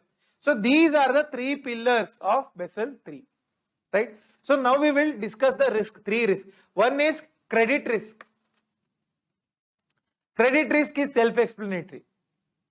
You give credit, the bank gives credit, it doesn't come back. That is the most important risk actually. So what is the solution for credit risk? Simple. One is Recovery, second is setting aside your own capital. Recover adre olledu, recover agilare, keep your own capital in order to reduce the risk. That is the first thing. Next, market risk. Market risk andre, first is liquidity risk. Market ali liquidity, I told you, liquidity means money supply. When there is no money supply, that is market ali there is no money supply, that is a risk. That is one risk. And also other investment. So market, see, other investment andre no. Not only in money, this banks will invest in property, they will invest in gold, they will invest in shares. So many things they will invest. All that risk will called as market risk. One is liquidity risk, other is gold, property, shares risk is called market risk. Right? So, that will be a risk. Gold price will fluctuate, shares price will fluctuate, property price will fluctuate. So, whatever the risk that is going to come, that is asset risk. Market risk you can say as asset risk as well. Right? So, it is dependent on market forces. Market forces mele the prices is going to vary, that is market risk. Right? Next is operational risk. Operating the bank is not simple, right? Disaster bandi one branch mein collapse or cyber attack agi duddella tagondu hogbidbodu yaradu, right? Disaster, cyber attack, physical attack, there are so many risks operating. Suddenly bank employees may go on strike, which they do every 1 month. So all these are operational risks. All these are operational risks, fraud, cyber attack, strikes, all this. So, Muru risk na it is covered by Basel III, right? Next, capital adequacy norms. I told you CAN. CALE first is capital adequacy ratio. What is the adequacy ratio according to Basel III? 11.5%. If the bank says 100 rupees, 11.5 rupees should be set aside in order to cover various risks. CAR andru vande, CRAR andru vande. Capital to risk assessed ratio, that is CRAR, capital to risk assessed ratio. Next, percentage, yenidu CRAR andre percentage of banks risk weighted credit exposure. I told you, no? Credit exposure agidre risk, percentage of banks risk weighted credit exposure. Credit expose agidre adralli certain assets, banks own assets ali we are going to keep aside some money, that is CRAR. So there are sector wise risk. Sector wise risk, infrastructure there might be risk, food sector there might be risk, health sector, COVID there might be risk, disaster, climate wise there might be risk, agriculture might be a risk, market there might be a risk, right? So all these are risks. Sector wise there are so many risks, and also there are some things where is zero risk. What is zero risk? Which are the zero risk loans? When the banks give loans to the government, it is zero risk. And also, you invest in gold, that is also zero risk. Gold price, gold is always gold.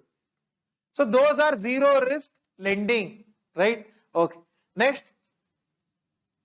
So capital adequacy, why? Protect depositors and promote stability. Capital adequacy is to protect depositors. Depositors andre navu, and to promote economic stability, right? So this is the condition. Next, you have CAR earlier was 9%, today it is 11.5% according to Basel III, right? Counter cyclical capital buffer. This concept is important. Counter cyclical capital buffer. What is counter cyclical capital buffer? See, business moves in cycles. Recession, depression, economic boom, growth. So when it is in recession, it is called cycle has gone down. I'm going to draw it. So this is boom, this is growth, this is recession, this is depression. Slowdown, also called slowdown, recession. Illi cycle is down. Illi what they do, they are going to counter cyclical capital buffer. When there is the cycle is down, they are going to keep some capital buffer. Some buffer would be kept aside. Buffer andreno. Safety ge you are going to, your helmet is a buffer, right? You meet with an accident, it will act as a cushion. Buffer means cushioning against risk. So when the cycle is down, capital buffer will be set aside, right? So that is counter cyclical capital buffer. When the cycle is down, this capital will be put in and the cycle will go up, right? So this is all about counter cyclical capital buffer. Next, AT1 bonds. Additional tier 1 bonds. Additional tier 1 bonds. Tier 1 bonds andre enu? See, additional tier 1 bonds. Tier 1, you see, when it comes to bank, there are many tiers of capital. Tier 1 capital, Tier 2 capital, Tier 3 capital. Tier 1 capital andre core capital. Banks functioning bekago capital is called Tier 1 capital. You just know about that. That is enough. So AT1 andre additional Tier 1 bonds. Tier 1 bonds andre they are the core bonds. Banking the core sector performance mele depend agiro bonds are called Tier 1 bonds. These bonds are unsecured. Yavade security iralla. It is not dependent on any asset, right? And it pays high interest because there is no asset, there is no collateral. It is going to pay high interest bearing and it is subordinated. It is a subordinated debt. Subordinated andre enu? See, one is banks the actual capital. Actual capital, bank aliro hana. This is the main asset. This AT1 bonds are subordinated assets. That is, they are second level assets. Subordinated and idike there is no expiry date.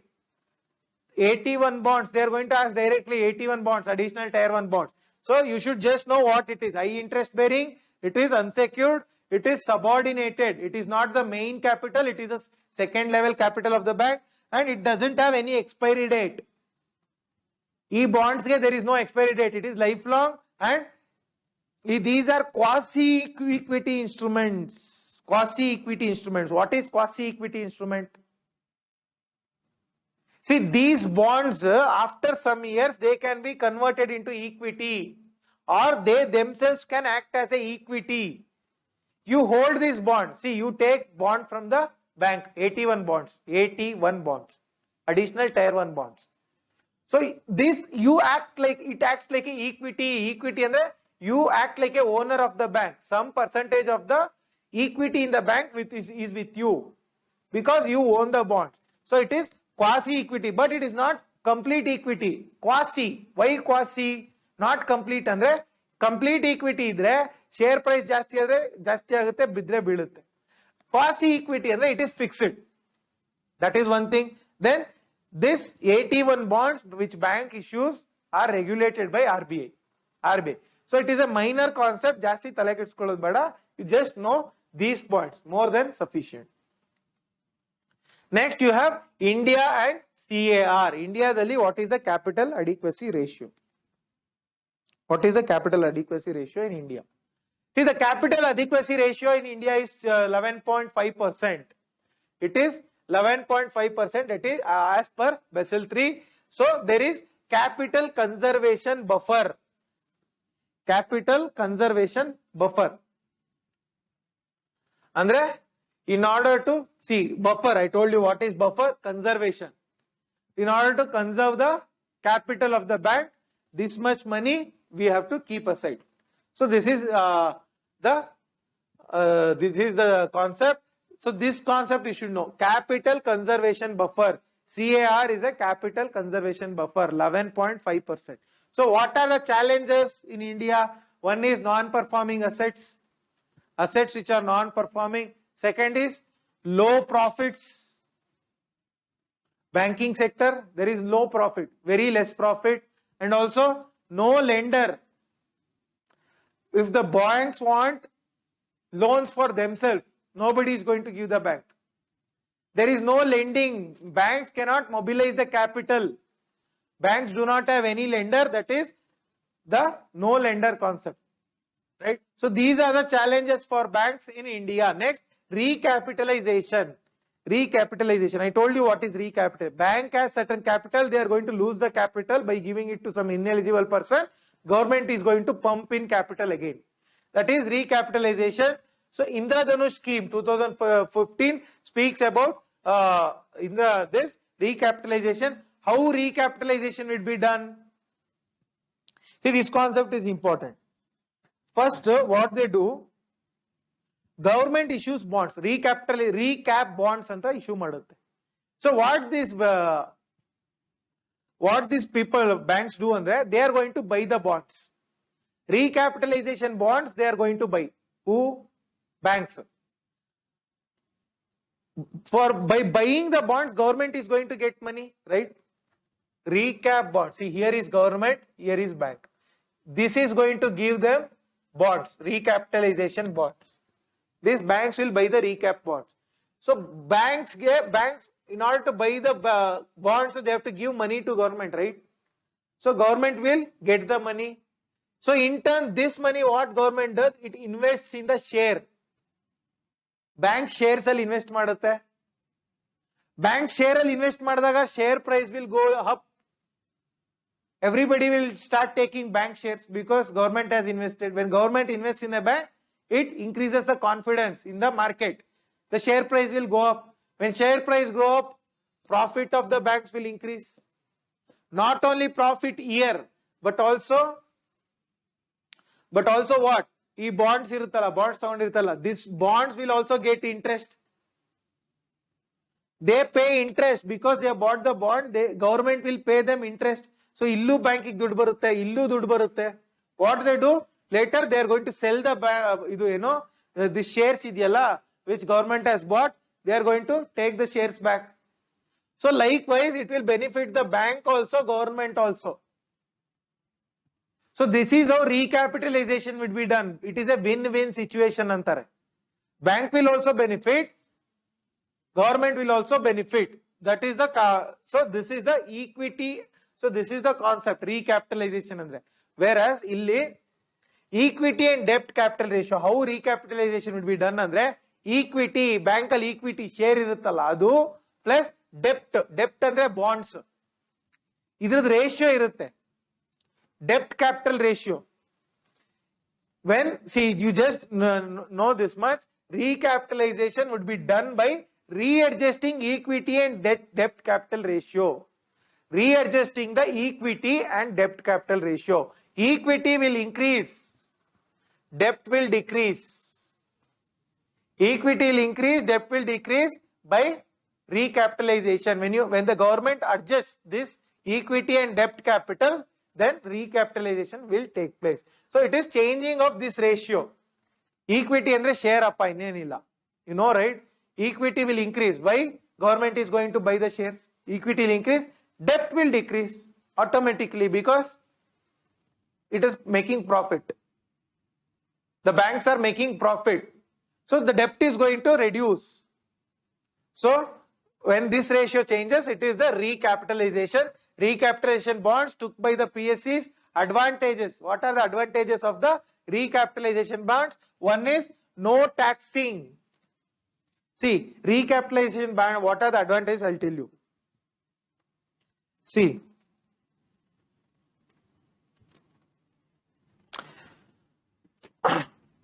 suppose government needs money. Government needs money.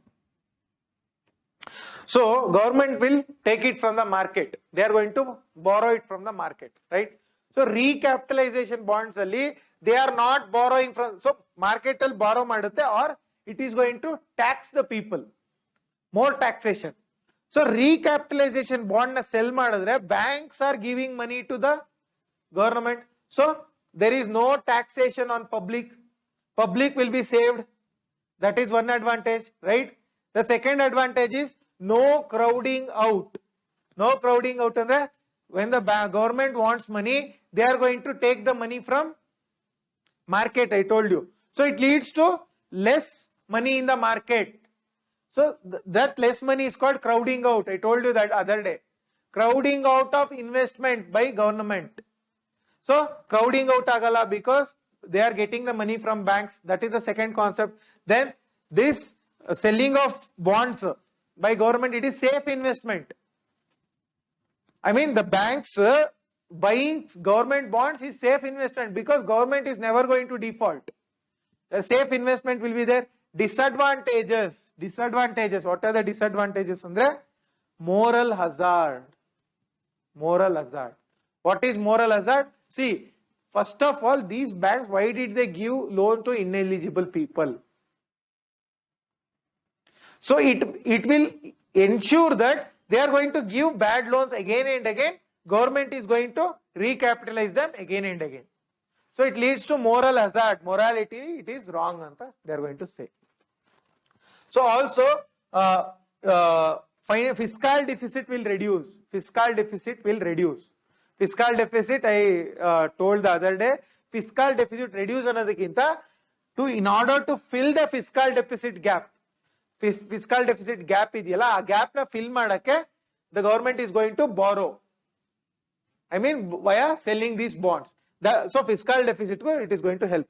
Next, you have Bank of International Settlement. Bank of International Settlement. So this is a bank for central banks. See, we all invest money in banks. All these banks invest money in the Reserve Bank. I mean, keep the money in the International Bank, BIS. So it is a bank for central banks, for all the country's central banks. It ensures services. It gives out banking services, lending, all those things, deposit, everything will be carried out, but only for central banks. We cannot go and open account in BIS, right? Individuals. So, and also it is based in Basel, Switzerland. This bank is also there in Switzerland. Now the concept of write-off, write-down and haircut. Write-off, write-down and haircut. The banks are taking, banks are giving money to some public, they are not going to repay.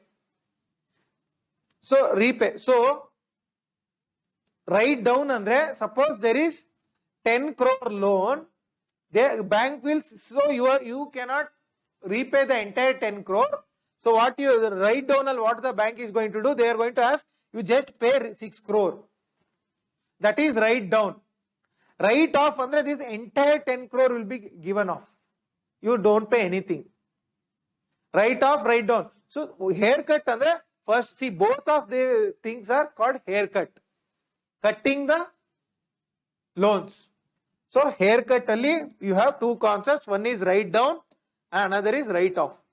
So did you understand what is write off and write down? Yes? Okay. Next, Insolvency and Bankruptcy Code 2006. Very, very important. Insolvency and Bankruptcy Code 2016.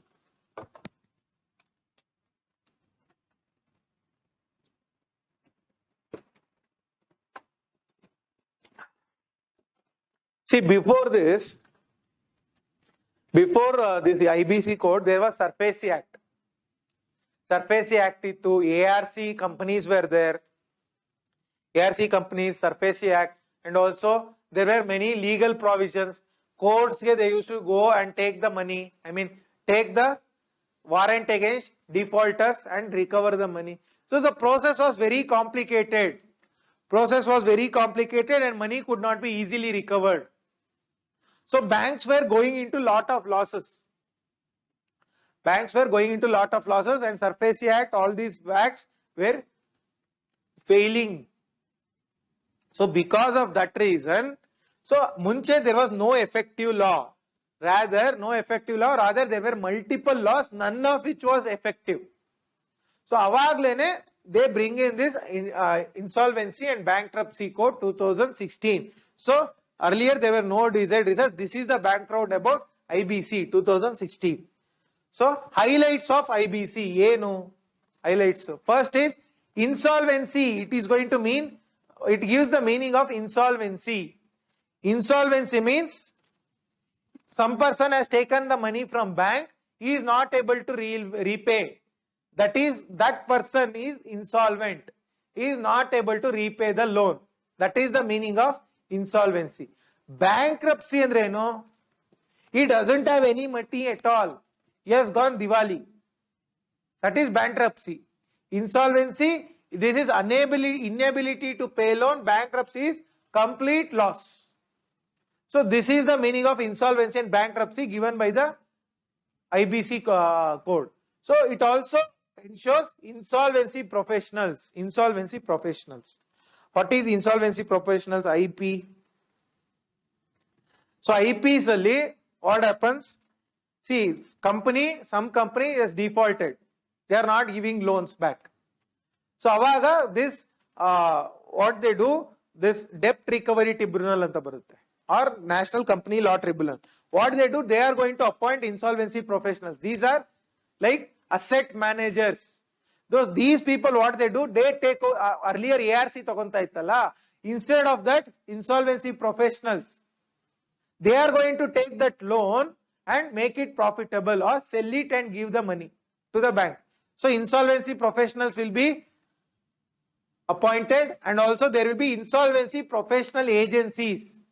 So these insolvency professionals will be enrolled with insolvency professional agencies. Agencies will be registered with RBI. Yes. So this is given by the IBC code. And also information utilities. Information utilities. Andre, in the entire India, how much, who has taken the loan, who has defrauded the loan, what is its credit, CIBIL score anta baruttalla. CIBIL score means whether you are eligible for loan. So whether this person is eligible for loan, all the information will be maintained in this data utility. Data will be put in this information utility. And also there is adjudicating authorities. What is adjudicating authority? Andre, suppose a company goes into losses. So who will decide? It is adjudicating authority. Whether that company should be dissolved.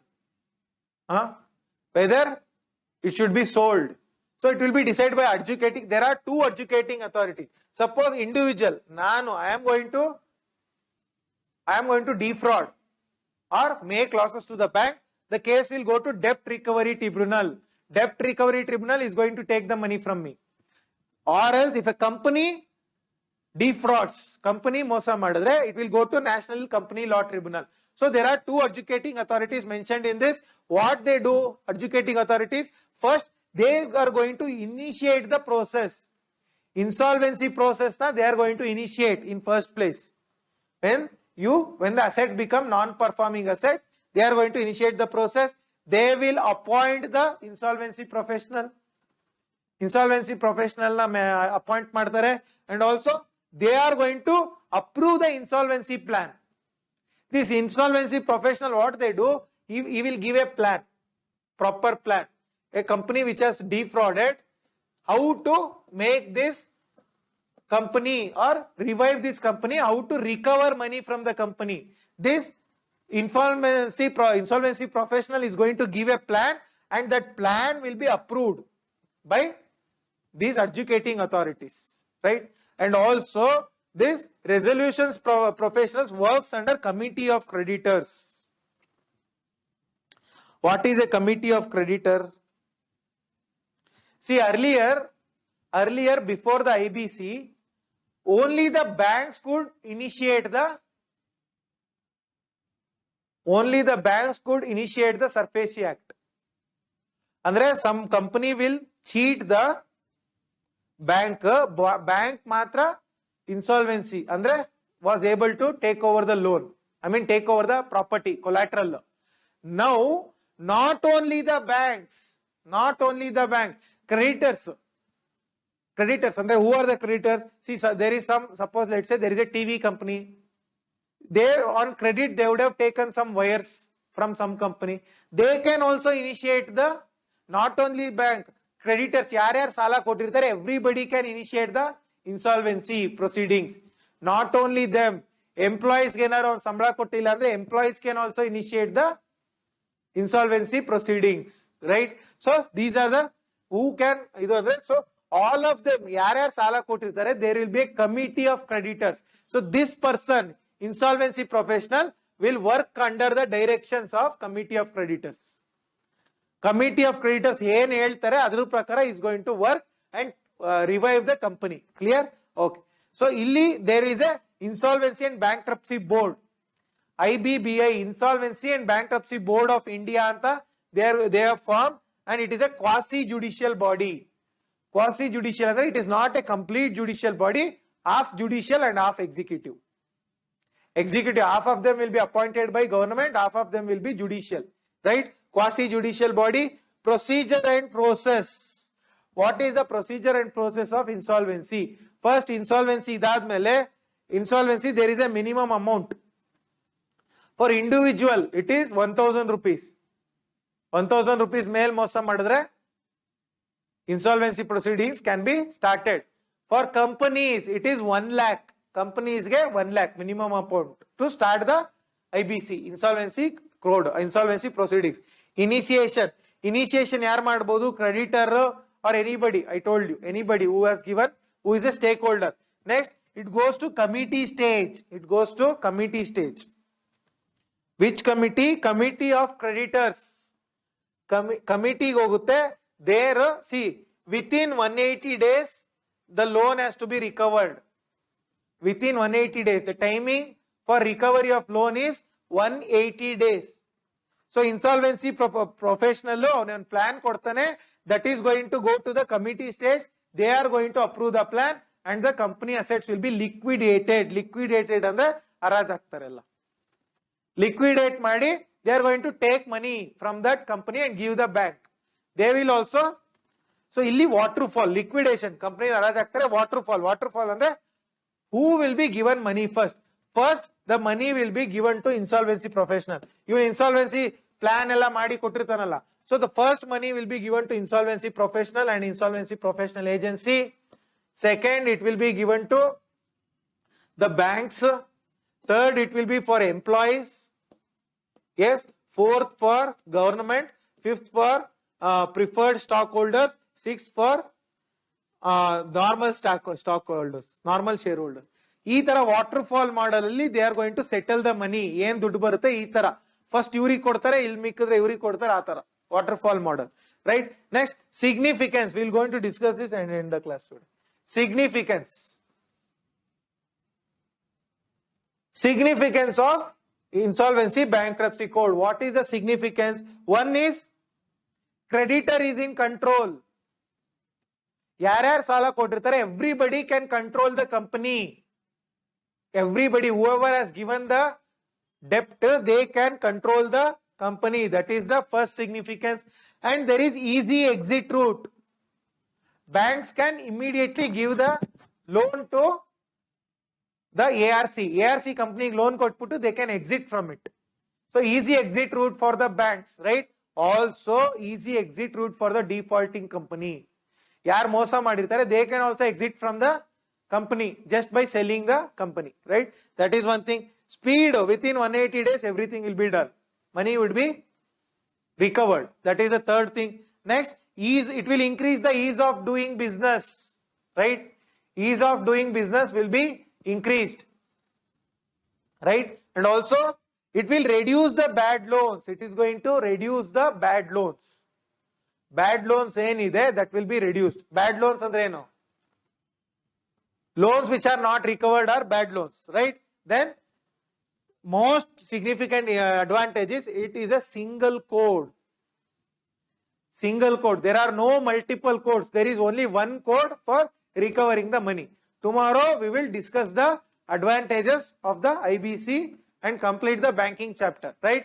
So please make good use of these free classes, and if you have any doubts you can put it in the comment box, and also you can reach us on our Telegram channel, VHS Education Forum, and tomorrow we will meet again. Take care of your health. Jai Hind. Namaste.